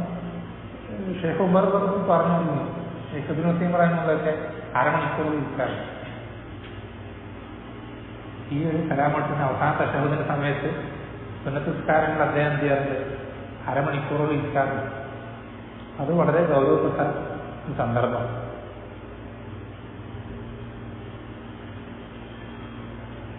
അതുപോലെ തന്നെ മറ്റൊരു സുന്നത്താണ്, നമുക്കറിയാം ചില നിസ്കാരങ്ങൾ നമ്മൾ ഉറക്കുകയാണ് പറയാറുണ്ട്. ചില നിസ്കാരങ്ങളെ ചില റക്അത്തുകൾ പതുക്കും. ഈ ഉറക്കുകയും പതുക്കുകയും എന്നുള്ളതൊക്കെ എന്താ, അതൊക്കെ സുന്നത്തുകളാണ്. അതൊക്കെ നിസ്കാരത്തിന്റെ സുന്നത്തുകളാണ്. അതിന്റെ അർത്ഥം എന്താ? അഥവാ ഒരാൾ ചൊല്ലാതെ വിട്ടുപോയില്ലേ പ്രശ്നമില്ല, മനസ്സിലായി, അതൊക്കെ സുന്നത്തുകളാണ്.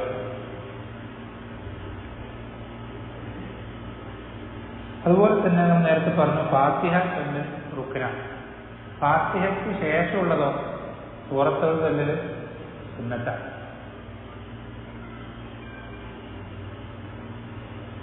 ഇതൊക്കെ കൗല് സുനനുൽ അഖ്വാലാണ്, കൗല് കൊണ്ട് വരുന്ന സുന്നത്ത്. ഇനി ഫിഅൽ കൊണ്ട് വരുന്ന സുന്നത്തുകൾ, പ്രവർത്തനങ്ങളിൽ വരുന്ന സുന്നത്തുകൾ.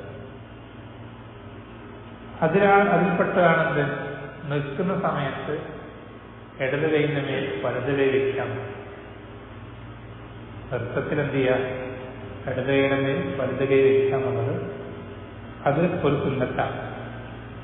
അതുപോലെ തന്നെ നിസ്കാരത്തിൽ 4 സന്ദർഭങ്ങളിൽ കൈകൾ ഉയർത്തുക എന്നുള്ളത് രണ്ടാമത്തെ സന്ദർഭം. കൈകൾ ഉയർത്തുന്നത് ചുമലിലോളം അല്ലെങ്കിൽ ചെവിയുടെ താഴ്ഭാഗത്തോ ചെവി കുത്തിയോ.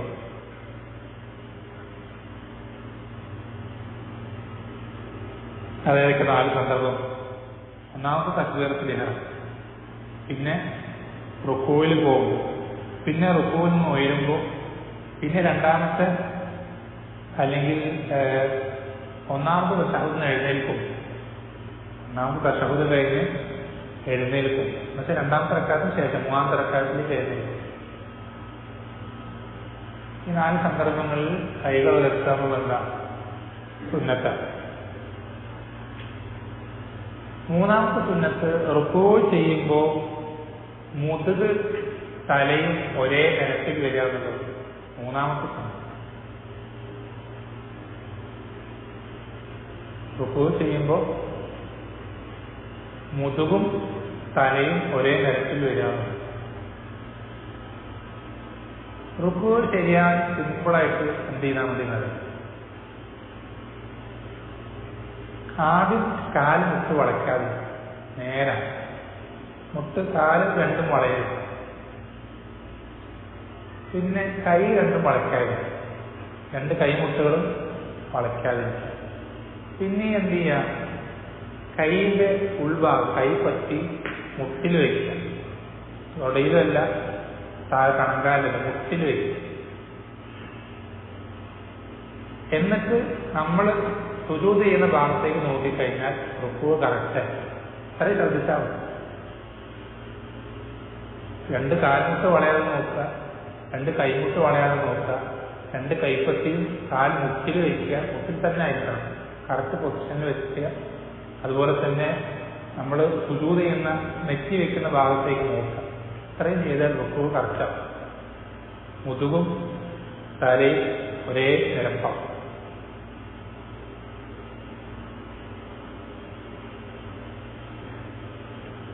അത് മറ്റൊരു സുന്നത്താണ്.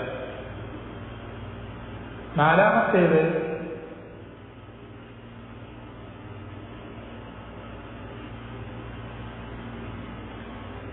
നമ്മുടെ എന്താ പറയാ,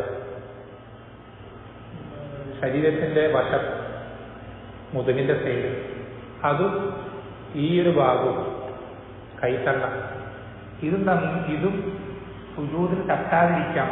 ഈ ഭാഗം അകത്തി വയ്ക്കാം. ഈ ഭാഗം അകത്തി വയ്ക്കാം.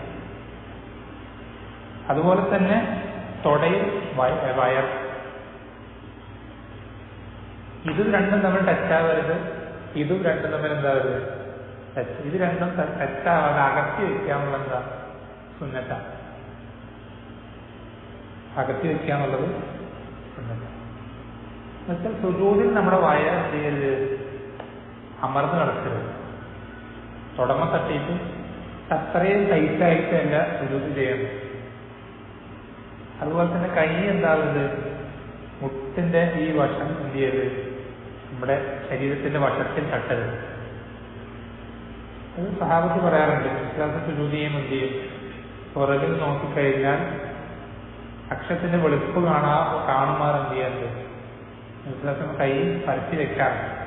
നമ്മൾ അവമായി നോക്കുമ്പോൾ അത്ര പരത്താൻ കഴിയില്ല. അപ്പോൾ സാധിക്കുന്നത്ര പരത്തിയാൽ മതി. സാധിക്കുന്നത്ര പരത്തിയാൽ മതി. അതുപോലെ തന്നെ മറ്റൊരു സുന്നത്താണ് 5-മത്തേത്.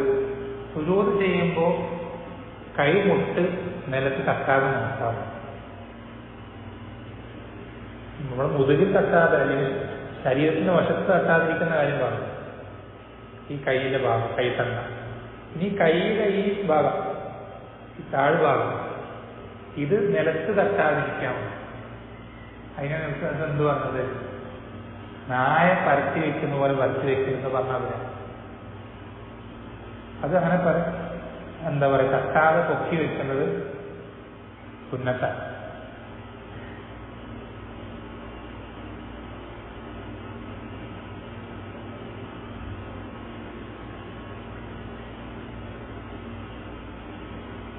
പിന്നെ 6-മത്തെ സുന്നത്ത് ഇഫ്തിറാഷ്. ഇഫ്തിറാഷ് എന്ന് പറഞ്ഞാൽ നമ്മുടെ ഇടത്തെ കാല് ചരിച്ചു വെച്ച് ആ കാലിന് മേലെ എന്ത് ചെയ്യുക, ഇരിക്കുക. എന്നിട്ട് വലത്തെ കാലം എന്ത് ചെയ്യുക, കുത്തി വയ്ക്കുക, നാട്ടി വയ്ക്കുക. അതിന്റെ വിരലുകൾ എന്ത് ചെയ്യുക, അമർന്ന് ഇരിക്കുന്ന രൂപത്തിൽ വലത്തെ കാലം നാട്ടി വയ്ക്കുക. വലത്തെ കാലിന്റെ വിരലുകൾ കിബിലയ്ക്ക് അഭിമുഖമായി, ഇടത്തെ കാലം സാധാരണ പരത്തി കടത്തി വെച്ചിട്ട് ആ കാലിന് മേലെ എന്ത് ചെയ്യുക, നമ്മൾ ഇരിക്കും.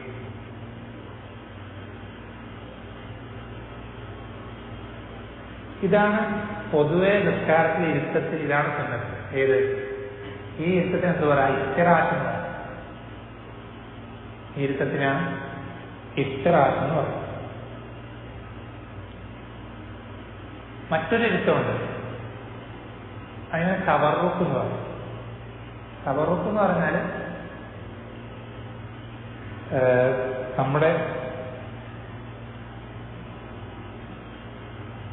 പുറകുവശത്തിന്റെ ഇടത്തെ ഭാഗം നിലത്ത് തട്ടുന്ന രൂപത്തിൽ പൂർണ്ണമായിട്ട് കാലും വരല്ല. നമ്മൾ നമ്മുടെ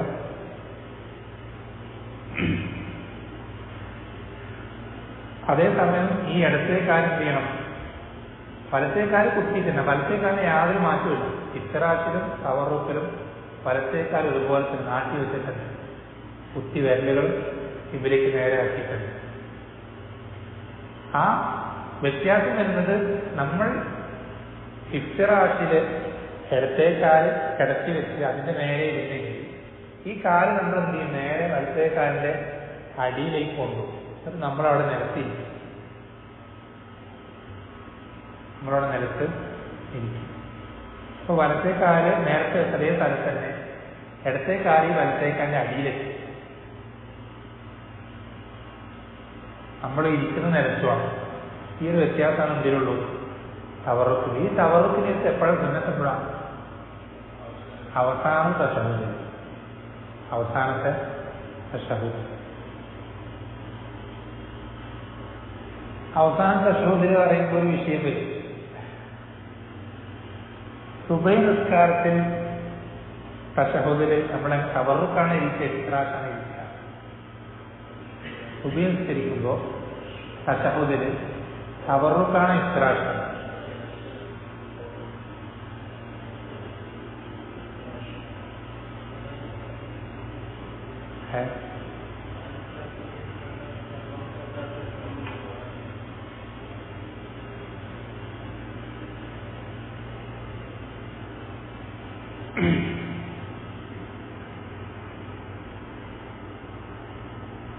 ഷാഫി മദ്ഹബില്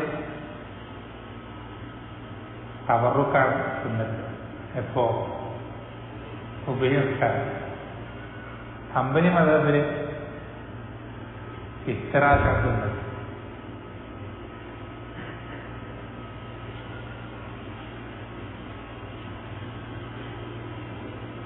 അങ്ങനൊരു അഭിപ്രായ വ്യത്യാസം,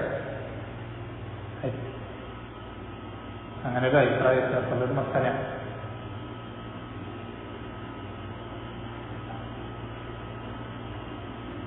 പിന്നെ ഇതിന് ശ്രദ്ധിക്കാനുള്ള വിഷയം എന്താണെന്ന് വെച്ചാൽ,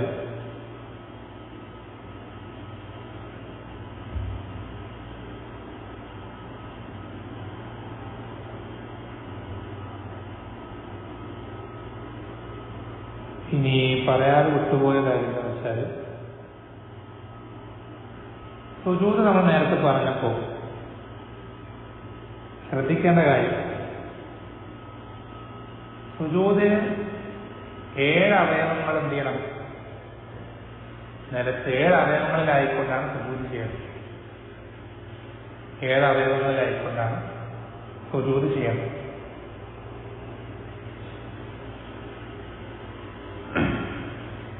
അവയവം എന്ന് പറയുമ്പോൾ നെറ്റിയും മൂക്കും കൂടെ മുഖന്നവർ, അതൊരവയവം.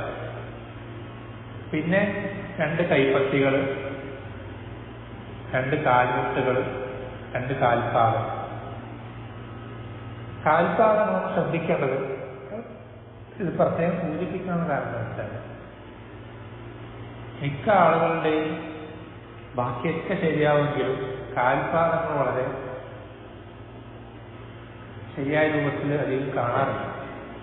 കാൽപാദങ്ങൾ എന്ത് ചെയ്യണം? വിരലെന്ത് ചെയ്യണം? കാലിന്റെ വിരലുകൾ അമർന്നിരിക്കണം. കാലിന്റെ വിരലുകൾ വെറുതെ എന്ത് ചെയ്താൽ പോലെ എന്ന് വെച്ചാൽ പോലെ,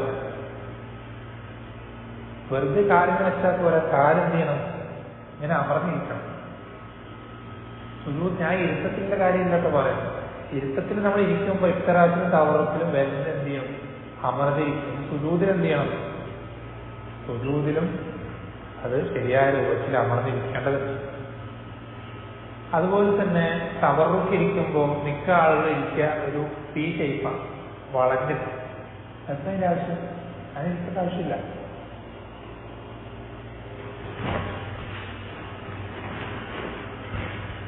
മിക്ക ആളുകൾ തവറുക്ക് ഇങ്ങനെ ഇരിക്കാം.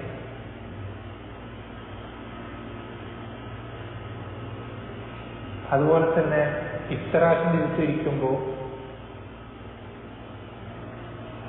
അതൊന്നും ചെറിയൊരു ശ്രദ്ധ കൊടുത്താൽ അത് സിമ്പിളാണ്. നമ്മൾ സാധാരണ നേരെ ഇരിക്കേണ്ട പോലെ തന്നെ ഇരിക്കണം. തവറൊക്കെ സാധാരണ ഇരിക്കുന്ന പോലെ തന്നെയാണ് ഇരിക്കേണ്ടത്. അത് ഒരു എന്താ പറയാ, അത് നമുക്ക് ഇൻഷാല്ലാ പ്രാക്ടിക്കലായിട്ടുള്ളൊരു ക്ലാസ് പിന്നീട് നമുക്ക് നിസ്കാരത്തിൻ്റെ ചെയ്യാറില്ല. നമ്മളാരും നമ്മളെ പറ്റി സ്വന്തം നമുക്കൊക്കെ, അതിപ്പോൾ എന്നെപ്പറ്റി എനിക്കാണെങ്കിലൊക്കെ നമ്മുടെയൊക്കെ വിചാരം എന്താ, ഞാനൊക്കെ കറക്റ്റാണ്. ഇത് മറ്റൊരാൾ നോക്കുമ്പോഴാണ് എന്ത് ചെയ്യാം, നമ്മുടെ പല വിഷയങ്ങളുള്ള പോരായ്മകൾ കണ്ടെത്താൻ കഴിയും.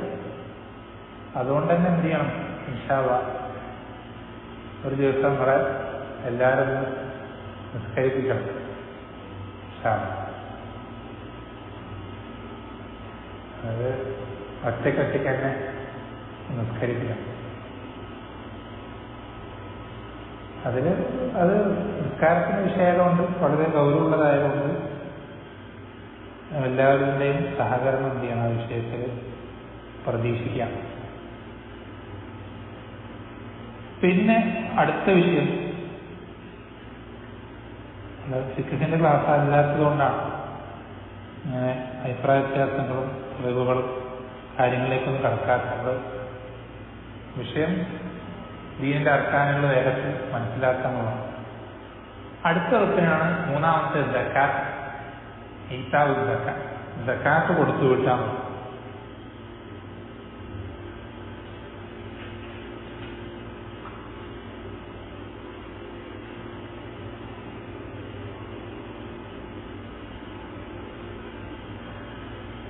സക്കാത്ത് കൊടുത്തു വിട്ടുമ്പോൾ നമ്മൾ ഏറ്റവും ആദ്യം ശ്രദ്ധിക്കേണ്ടത്, ആർക്കാണ് സക്കാത്ത് നിർബന്ധമാവുക? എല്ലാവർക്കും നിർബന്ധമാവുക? ഇല്ല. സക്കാത്ത് നിർബന്ധമാവുക ചില ഷർത്തുകളൊക്കെ വരുമ്പോഴാണ്, ചില നിബന്ധനകൾ. 4 എണ്ണം. ഒന്നാമത്തത് മുസ്ലിം ആയിരിക്കാം. നമ്മൾ പറഞ്ഞത് എപ്പോഴെപ്പോഴും പറയണമെന്നില്ല, മുസ്ലിം അല്ലാത്തത് ചെയ്തിട്ടും കാര്യമില്ല. ഒന്നാമത്തെ ഇസ്ലാം. രണ്ടാമത്തേത് ഹുരിയത്താണ്. എന്താണ്? സ്വാതന്ത്ര്യം. എന്നുവെച്ചാൽ അടിമയാണെങ്കിൽ അവൻ എന്താവില്ല, സക്കാത്ത് നിർബന്ധമാവില്ല. എന്തുകൊണ്ടാണ്? നിങ്ങൾക്ക് അറിയില്ലല്ലോ. കാരണം അടിമ സമ്പ്രദായം നമ്മൾ ആരും കണ്ടിട്ടില്ല. അടിമയ്ക്ക് സ്വന്തമായിട്ടൊന്നും ഉണ്ടാവില്ല. പിന്നെ അങ്ങനെ സക്കാത്ത് കൊടുക്കാം. അടിമയ്ക്ക് എന്തൊക്കെ സമ്പത്തായിട്ടുണ്ട് അതൊക്കെ ആരുടെയാണ്? അവന്റെ യജമാനന്റെ. അപ്പോ സ്വതന്ത്രനായിരിക്കുക എന്നുള്ളതാണ് രണ്ടാമത്തെ ഷർത്ത്, ഹുരിയത്ത്. മൂന്നാമത്തത് ഈ ഓരോന്നിനും ഓരോ അളവാണ്. അതിന് നിസാബ് എന്ന് പറയും. സക്കാത്ത് നിർബന്ധമാവുന്ന ഒരു പരിധി.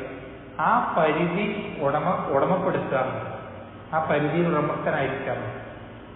ആ ഒരു പരിധിയിൽ അത്രയും സമ്പത്തിന്റെ ഉടമസ്ഥാവകാശം ഉണ്ടായിരിക്കാവുന്ന. പക്ഷെ ഈ പരിധിക്ക് താഴെ ഉണ്ടായിട്ട് എന്തില്ല, ഉണ്ടായാൽ അയാൾക്ക് സക്കാത്ത് നിർബന്ധമാവും.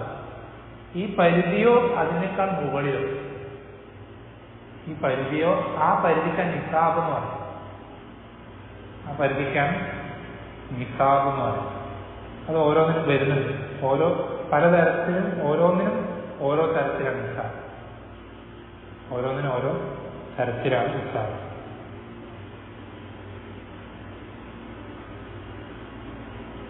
പിന്നെ നാലാമത്തെ നിബന്ധന എന്നുള്ളത് ഈ ഉടമസ്ഥാവകാശം നിലനിൽക്കാന്നുള്ളതാണ്. നിലനിൽക്കുന്ന ഉടമസ്ഥാവകാശമായിരിക്കും. നിലനിൽക്കുന്ന ഉടമസ്ഥാവകാശം എന്ന് വെച്ചാൽ, ഉദാഹരണത്തിന് നമ്മളിപ്പോൾ കുറേ ആൾക്കാരിൽ നിന്ന് അവിടെ നിന്നൊക്കെ അയച്ചിട്ട് ലക്ഷങ്ങൾ വാങ്ങിച്ച് നമ്മളെന്ത് ചെയ്യും? നമ്മുടെ ബാങ്ക് ബാലൻസ് കോടികളുണ്ട്. അല്ലെങ്കിൽ പോട്ടെ, പല എന്താ പറയുക സഹോദരന്മാരും പല ആളുകൾക്ക് വേണ്ടി അല്ലെങ്കിൽ പല സ്ഥാപനങ്ങൾക്കും വേണ്ടി അല്ലെങ്കിൽ പല വ്യക്തികൾക്കും വേണ്ടി അല്ലെങ്കിൽ പലരെ സഹായിക്കാൻ വേണ്ടി പലരുടെയും അവിടെ നിന്നിട്ട് പതൊക്കെ ഇതൊക്കെ ശേഖരിച്ചിട്ട് അവരുടെ അക്കൗണ്ടിൽ എത്ര ഉണ്ടാവും? ഒരുപാട് സമ്പത്തുണ്ടാവും, വലിയ എമൗണ്ട് ഉണ്ടാവും. അതൊന്നും എന്തല്ല, അതൊന്നും നിലനിൽക്കുന്ന ഉടമസ്ഥാവകാശം. ഇദ്ദേഹത്തിന് അതിനെന്തില്ല, ഒരു ഉടമസ്ഥാവകാശമില്ല. നിസാബിനേക്കാൾ മുകളിലാണെങ്കിൽ പോലും അവിടെ എന്ത് വരുന്നില്ല, നിലനിൽക്കുന്ന ഉടമസ്ഥാവകാശം ഇല്ല. അഞ്ചാമത്തെ നിബന്ധന വർഷം തികയാന്നുള്ളതാണ്.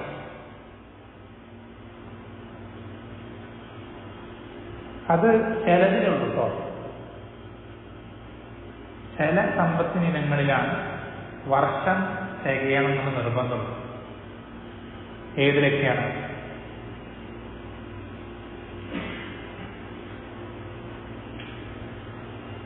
അത് പിന്നീട് പറയാമോ? സ്വർണവും വെള്ളിയും, അതുപോലെ തന്നെ കന്നുകാലികൾ, അതുപോലെ കച്ചവടച്ചരക്ക്. സ്വർണവും വെള്ളിയും കന്നുകാലികളും അതുപോലെ കച്ചവടച്ചരക്ക്. ഇത് മൂന്നെണ്ണത്തിലാണ് എന്ത് ഒരു വർഷം തികയണം ഉള്ളത് നിർബന്ധങ്ങളുണ്ട്. എന്നുവെച്ചാൽ നമ്മുടെ ഇതിപ്പോ ഉദാഹരണത്തിന് സ്വർണം മനസ്സിലാൻ വേണ്ടി പറയാം. സ്വർണത്തിന് നിസാബ് എത്ര?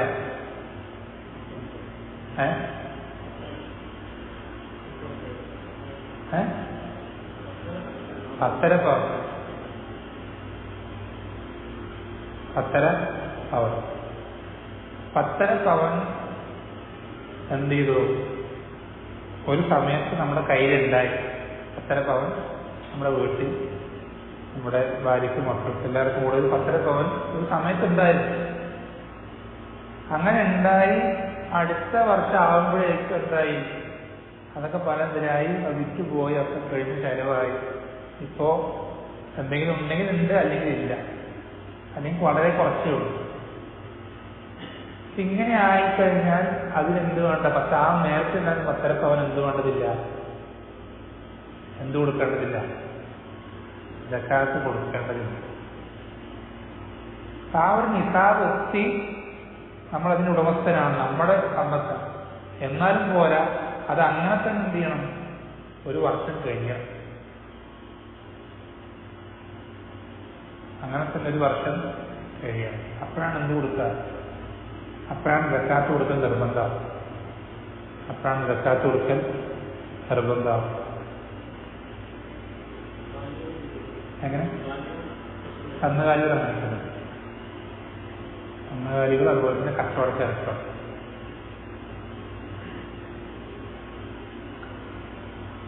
സക്കാത്ത് കൊടുക്കേണ്ടത് ആർക്കൊക്കെ? അതിന് പറഞ്ഞ് അവസാനിപ്പിക്കാം, സമയം ഒരുപാടായി. സക്കാത്തിന്റെ അവകാശികൾ ആരൊക്കെയാണ്? ആർക്കൊക്കെ കൊടുക്കട്ടെ? ആരൊക്കെ അതിന് അർഹരായിട്ടുള്ള ആളുകൾ?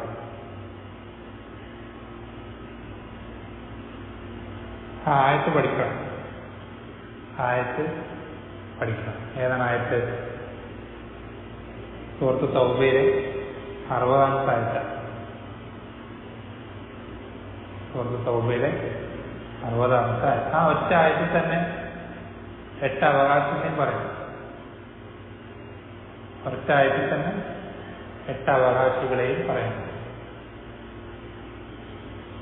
ഇന്നമ സദഖാത്തു ലിൽ ഫുഖറാഇ വൽ മസാകീൻ എന്ന് തുടങ്ങുന്ന ഒരായത്ത്. അതിൽ ഓരോന്നോരോന്നായി നമുക്ക് പറയാം. അത് പറഞ്ഞ് അവസാനിപ്പിക്കാം. ആദ്യം ഫുഖറ, ഫുഖറ എന്ന് പറഞ്ഞാൽ ഫഖീർ, പിന്നെ മിസ്കീൻ. ഇത് രണ്ടും വ്യത്യാസം ഉണ്ടാവും അല്ലേ? ആയത്തിൽ പറയും ഇന്നമ സദഖാത്തു ലിൽ ഫുഖറാഇ വൽ മസാകീൻ എന്ന് പറയും. എന്താ ഫഖീറും മിസ്കീൻ തമ്മിൽ വ്യത്യാസം? രണ്ടും ഒന്ന് തന്നെയാണ്? അല്ല, രണ്ടും രണ്ടായതുകൊണ്ടാണല്ലോ രണ്ടും വേറെ വേറെ പറയാം. രണ്ടിനും കൂടെ ഒരു പേര് പറഞ്ഞാൽ പോയി. എന്താണ്?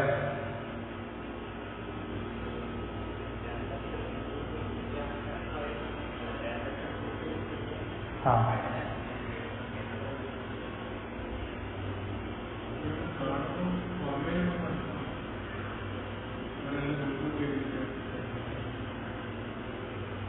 അങ്ങനെ വ്യാഖ്യാനിച്ച പണ്ഡിതന്മാരുണ്ട്. അല്ലാഹു ചെറിയൊരു വ്യത്യാസമുണ്ട്. അതായത് ശൈഖ് ഇബ്നു തൈമിയ്യ റഹിമഹുല്ലാഹ് പറയുന്നത് വിശദീകരിക്കുന്നുണ്ട്. ഒരാളുടെ കയ്യിൽ അയാൾക്ക് ജീവിതത്തിൽ അത്യാവശ്യം ചെയ്തു തീർക്കേണ്ട കാര്യങ്ങളുടെ അതിനാവശ്യമായ സമ്പത്തിന്റെ പകുതി പോലും അയാൾക്കില്ല. അയാളുടെ അത്യാവശ്യങ്ങൾക്ക് ആവശ്യമായ സമ്പത്തിന്റെ 50% പകുതി പോലും അയാൾക്കില്ലെങ്കിൽ അത്ര ആളുകൾക്കാണ് എന്ത് പറയാം, ഫക്കീറുമാരെന്നാണ്. അത്ര ആളുകൾക്കാണ് ഫക്കീറുമാരെന്നാണ്. വളരെ നമ്മൾ പ്രാഥമികമായിട്ടുള്ള കാര്യങ്ങൾ പറയുന്നത് വസ്ത്രം, പാർപ്പിടം, ഭക്ഷണം, അങ്ങനെയുള്ള കാര്യങ്ങൾ അത് പൂർത്തീകരിക്കാൻ ആവശ്യമായ സമ്പത്തിന്റെ പകുതി പോലും അയാൾക്കില്ല.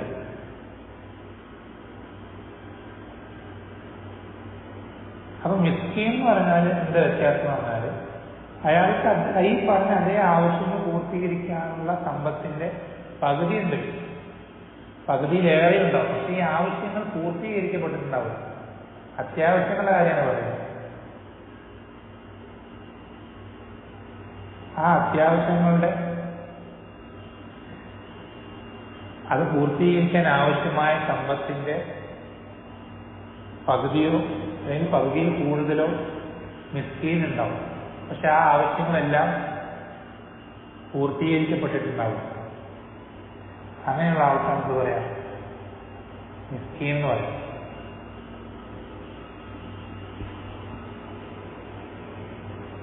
പിന്നെ വല്ല ആമിലീനാലിഹ,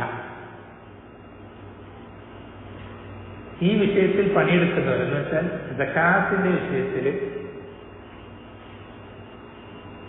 ജോലി ഏൽപ്പിക്കപ്പെട്ട ആളുകൾ എന്ന് വെച്ചാൽ ഒരു ഇസ്ലാമിക ഭരണകൂടത്തിൽ സകാത്ത് പിരിച്ചെടുക്കാനോ അല്ലെങ്കിൽ കണക്കെഴുതി വെക്കാനോ അല്ലെങ്കിൽ വിതരണം ചെയ്യാനോ അങ്ങനെ പല അതിൻ്റെതായ ചുമതലകൾ ഏൽപ്പിക്കപ്പെട്ട ആളുകളുണ്ട്. അവരും എന്തിനർഹരാണ്?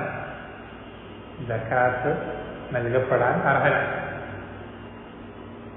മൂന്നാമത്തെ ഇതാണ്. നാലാമത്തത് വൽ മുഅല്ലഫത്തി ഖുലൂബു, ഹൃദയങ്ങൾ ഇണക്കപ്പെട്ട ആളുകൾ. എന്തിലേക്ക്? ഇസ്ലാമിലേക്ക്. അതിന്റെ അർത്ഥം മുസ്ലിം ആകണം നിർബന്ധമില്ല. കാഫറിന് സകാത്ത് കൊടുക്കാൻ പറ്റുന്ന ഒരേ ഒരു ഇനം ഏതാ? മുഅല്ലഫത്തുൽ ഖുലൂബ്. വേറൊരു തരത്തിലും കാഫറിന് എന്ത് ചെയ്യാൻ പറ്റില്ല, സകാത്ത് കൊടുക്കാൻ അനുവാദമില്ല. കൊടുക്കാൻ പറ്റുന്ന ഒരേ വിഭാഗം മുഅല്ലഫത്തുൽ ഖുലൂബാണ് കൊടുക്കാം. മുഅല്ലഫത്തുൽ ഖുലൂബ് എന്ന് പറഞ്ഞാൽ നമ്മൾ ഈ എന്താ ക്രിസ്ത്യൻ മിഷണറിമാരൊക്കെ ചെയ്യുന്ന പോലെ പൈസ കൊടുത്ത് ആളെ വശത്താക്കി ദീനിലേക്ക് കൊണ്ടുവരുന്ന പരിപാടിയാണ്. മുഅല്ലഫത്തുൽ ഖുലൂബ് കൊണ്ട് ഉദ്ദേശിക്കുന്നത്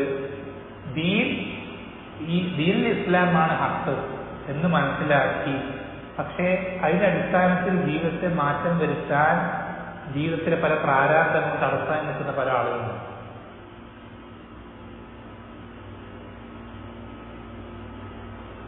അപ്പൊ അങ്ങനെയുള്ള ആളുകൾ അല്ലെങ്കിൽ ദീനിലേക്ക് പ്രാരാബ്ധം ഇല്ലാതെ തന്നെ പക്ഷെ എന്തെങ്കിലും ഒരു സൗജന്യം കിട്ടിക്കഴിഞ്ഞാൽ അല്ലെങ്കിൽ എന്തെങ്കിലും ഒരു എളുപ്പം കിട്ടിക്കഴിഞ്ഞാൽ ദീൻ ചെയ്യും. നമുക്കൊരു വലിയ പ്രയാസമൊന്നും ഉണ്ടാവില്ല, എന്നാലും ഒരു എളുപ്പത്തിന് വേണ്ടി കാത്തു നിൽക്കുന്ന ആളുകളുണ്ട്. അങ്ങനെയൊക്കെയുള്ള ആളുകൾക്ക് എളുപ്പത്തിന് വേണ്ടി അല്ലെങ്കിൽ അവർക്കുള്ള പ്രയാസം മാറ്റുന്നതിന് വേണ്ടി എന്ത് ചെയ്യാം, ഈ വിഭാഗത്തിൽ സമ്പത്ത് ചെലവഴിക്കും. അങ്ങനെ മുഅല്ലഫത്തുൽ ഖുലൂബ് എന്ന് പറയും. നമുക്ക് ഏകദേശം കലമത്ത് പോലെ വേണം ഇയാളെങ്ങനെ ഈ ഒരു വിഷയം കൊണ്ടാണ് ഇങ്ങനെ മാറാറുള്ളത്. ചില ആളുകൾ രഹസ്യമായി അവരുടെ എന്താ പറയാ കരിമ ചൊല്ലിയിട്ടുണ്ടാവും. പക്ഷെ അവർക്ക് പരസ്യമായി ജീവിക്കാൻ എന്താ വലിയ തടസ്സം എന്ന് പറഞ്ഞാൽ അവൻ മറ്റൊരു സമുദായത്തിൽപ്പെട്ടാണെന്ന് അറിഞ്ഞു കഴിഞ്ഞാൽ അവൻ ഇതുവരെയുള്ള ജോലി വരുമാനം ഒക്കെ എന്ത് ചെയ്യും, മുടങ്ങിപ്പോകും, കുടുംബം പട്ടിണിയാവും. ഇത് പേടിച്ചിട്ട് മാത്രം ഇസ്ലാമിലേക്ക് കടന്നു വരാതിരിക്കുന്ന ആയിരക്കണക്കിന് ആൾക്കാർ, 1-2 പേർ.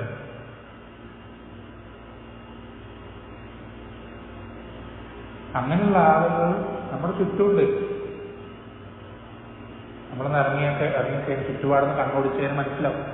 അങ്ങനെയുള്ള ആളുകൾക്ക് എന്ത് ചെയ്യാം? ഈ തരത്തിൽ സക്കാത്തിന് സമ്പത്ത് കൊടുത്തു കഴിഞ്ഞാൽ അത് അവൻ ഇസ്ലാമിലേക്ക് കടന്നു വരാൻ വലിയൊരു കാരണമായിട്ട്. പിന്നെ വഫി ജിഹാദ്, അഞ്ചാമത്തെ ജിഹാദ് എന്ന് പറഞ്ഞാൽ അടിമമോചനം.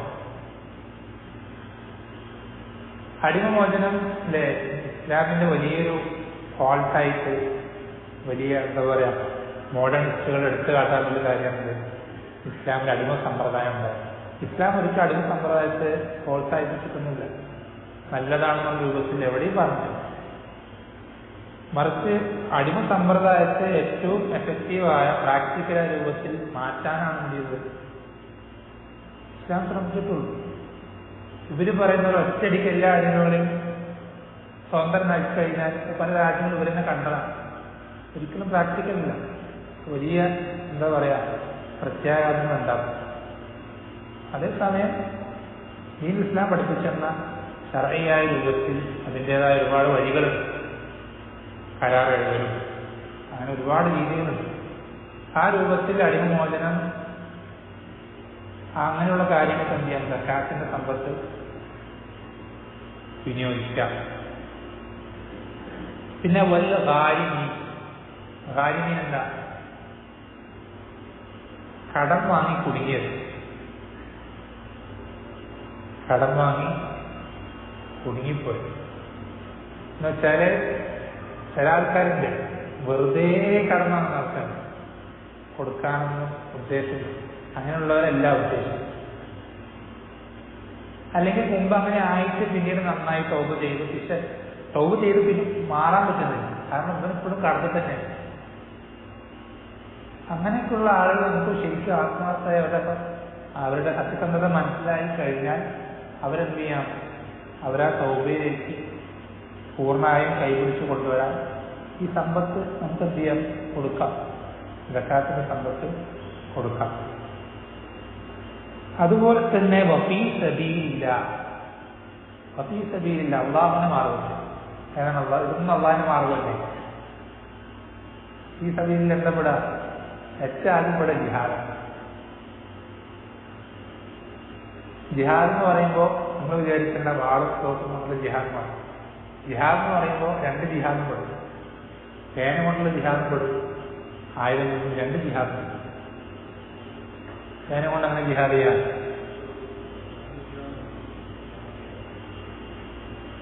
പേന കൊണ്ടുള്ള അല്ലെങ്കിൽ ഖുർആൻ കൊണ്ടുള്ള ജിഹാദാണ് ഏറ്റവും വലിയ ജിഹാദ്.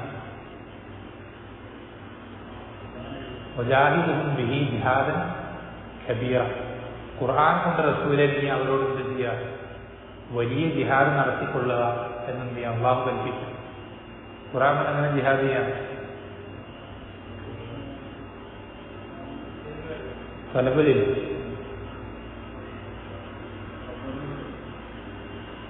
ഇന്ന് പഠിക്കുക, അമലാക്ക, ദഅവത്ത് ചെയ്യുക, അതാണ് ഖുർആൻ കൊണ്ടുള്ള ജിഹാദ്. നമ്മൾ ഖുർആനിന്റെ പ്രാക്ടിക്കലായിട്ടുള്ള റോൾ മോഡലാവാം, മറ്റുള്ളവരെ അങ്ങനെ ആക്കാൻ പരിശ്രമിക്കും. ചുരുക്കത്തിൽ അതുകൊണ്ട് ഉദ്ദേശിക്കും. അതിനെന്ത് ചെയ്യാം? സക്കാത്തിന്റെ സമ്പത്ത് വിനിയോഗിക്കാം. സക്കാത്തിന്റെ സമ്പത്ത് ജിഹാദിന് എന്ത് ചെയ്യാം? വിനിയോഗിക്കാം. പിന്നെ വബിനു സബീൽ, എട്ടാമത്തത് ഇബ്നു സബീൽ എന്ന് പറഞ്ഞാൽ യാത്രയിൽ വഴിമധ്യേ കുടുങ്ങിപ്പോയ ആളാണ്. അയാൾക്ക് നാട്ടിൽ നല്ല സമ്പത്തൊക്കെ ഉണ്ടാവും, പക്ഷെ അയാൾ സ്ഥലത്തെത്തി എന്തോ പ്രശ്നമായി കുടുങ്ങിപ്പോയി, തിരിച്ച് പോവാൻ പറ്റാണ്. തിരിച്ച് ഇപ്പൊ ഇവിടെ തന്നെ പല നിയമങ്ങൾ കാരണം പലരും നാട്ടിൽ പോകാൻ പറ്റാണ്ട് കുടുങ്ങിപ്പോകും നിൽക്കുന്ന പല അവസ്ഥകളും. അവർക്ക് നാട്ടിൽ പൈസ ഇല്ലാണ്ടല്ല, പക്ഷെ ഇവിടെ നിന്ന് ഒരാൾ പൈസ കൊണ്ട് സഹായിക്കാനുണ്ടെങ്കിൽ അയാൾക്ക് ഇവിടെ നിന്ന് നാട്ടിലേക്ക് എത്താൻ കഴിയും. അങ്ങനെയുള്ള ആൾക്ക് എന്ത് ചെയ്യാം? സക്കാത്തിന്റെ സമ്പത്ത് കൊടുക്കാം. ഇതാണ് സക്കാത്തിന് അവകാശികളായിട്ടുള്ള 8 വിഭാഗങ്ങൾ.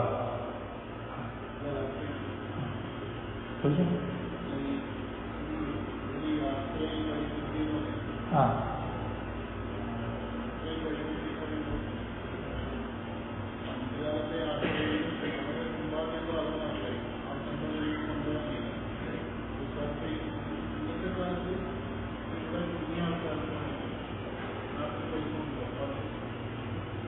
അങ്ങനെയല്ല, നമുക്ക് ഒരു നിലയ്ക്കും പറ്റാതായി കുടുങ്ങിപ്പോകുന്ന അവസ്ഥകൾ ഈ കാലത്തുണ്ട്.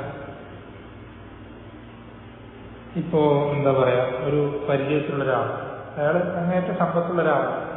അയാളുടെ കുടുംബക്കാരോ നാട്ടുകാരോ പരിചയക്കാരോ ഇല്ലാത്തൊരു സ്ഥലത്തേക്ക് അയാൾക്കൊരു ബിസിനസിന്റെ ആവശ്യക്കാർക്ക് യാത്ര ചെയ്യേണ്ടി വരും. അയാളുടെ കയ്യിൽ ഒരുപാട് ക്രെഡിറ്റ് കാർഡ്, ഒരുപാട് സമ്പത്തിന് ആവശ്യം ഒരുപാട് കാര്യങ്ങൾ അയാളുടെ കയ്യിൽ ഉണ്ടായിരുന്നു. പക്ഷെ അയാളോട് എത്തിയിട്ട് എന്ത് ചെയ്തു, എന്തോ ഒരു ടെക്നിക്കൽ എറർ കാരണം ഇതൊന്നും ഉപയോഗിക്കാൻ പറ്റാണ്. എങ്ങനെയോ ഒരു കഷ്ടിച്ച് അവിടെ നിന്ന് എങ്ങനെയോ കയറി ഇങ്ങോട്ട് എത്തിയെന്ന് മാത്രം. അങ്ങനെ കുടുങ്ങിപ്പോകുന്ന ആളുകളുണ്ട്. അയാൾ കുടുങ്ങിപ്പോയതല്ല ഞാൻ പറഞ്ഞത്, ഈ കാലഘട്ടത്തിലും ആ രൂപത്തിൽ ഈ ഇബ്നു സബീലായി മാറുന്ന ആളുകളുണ്ട്. മനസ്സിലായി?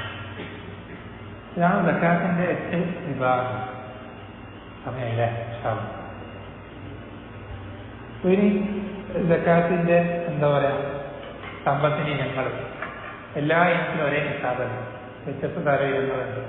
ഇതിൽ ഓരോന്നിനും എന്തൊക്കെയാണ് നിസാബുകളെന്ന് എന്ത് ചെയ്യാം ഇൻഷാ അല്ലാഹ്. ഇപ്പൊ പറഞ്ഞാൽ നല്ലോണം ഉറക്കം വന്നിട്ട് അത് കണക്കാണ്. ഈ ഉറക്കത്തിന്റെ കൂടെ ആ കണക്കും കൂടെ പറഞ്ഞു കഴിഞ്ഞാൽ അത് നല്ല രസമാണ്. അപ്പൊ അത് എന്ത് ചെയ്യാം, അടുത്ത ക്ലാസ്സിൽ ഉഷാറായിട്ട് എന്ത് ചെയ്യാമെന്ന് പറയാം. ആ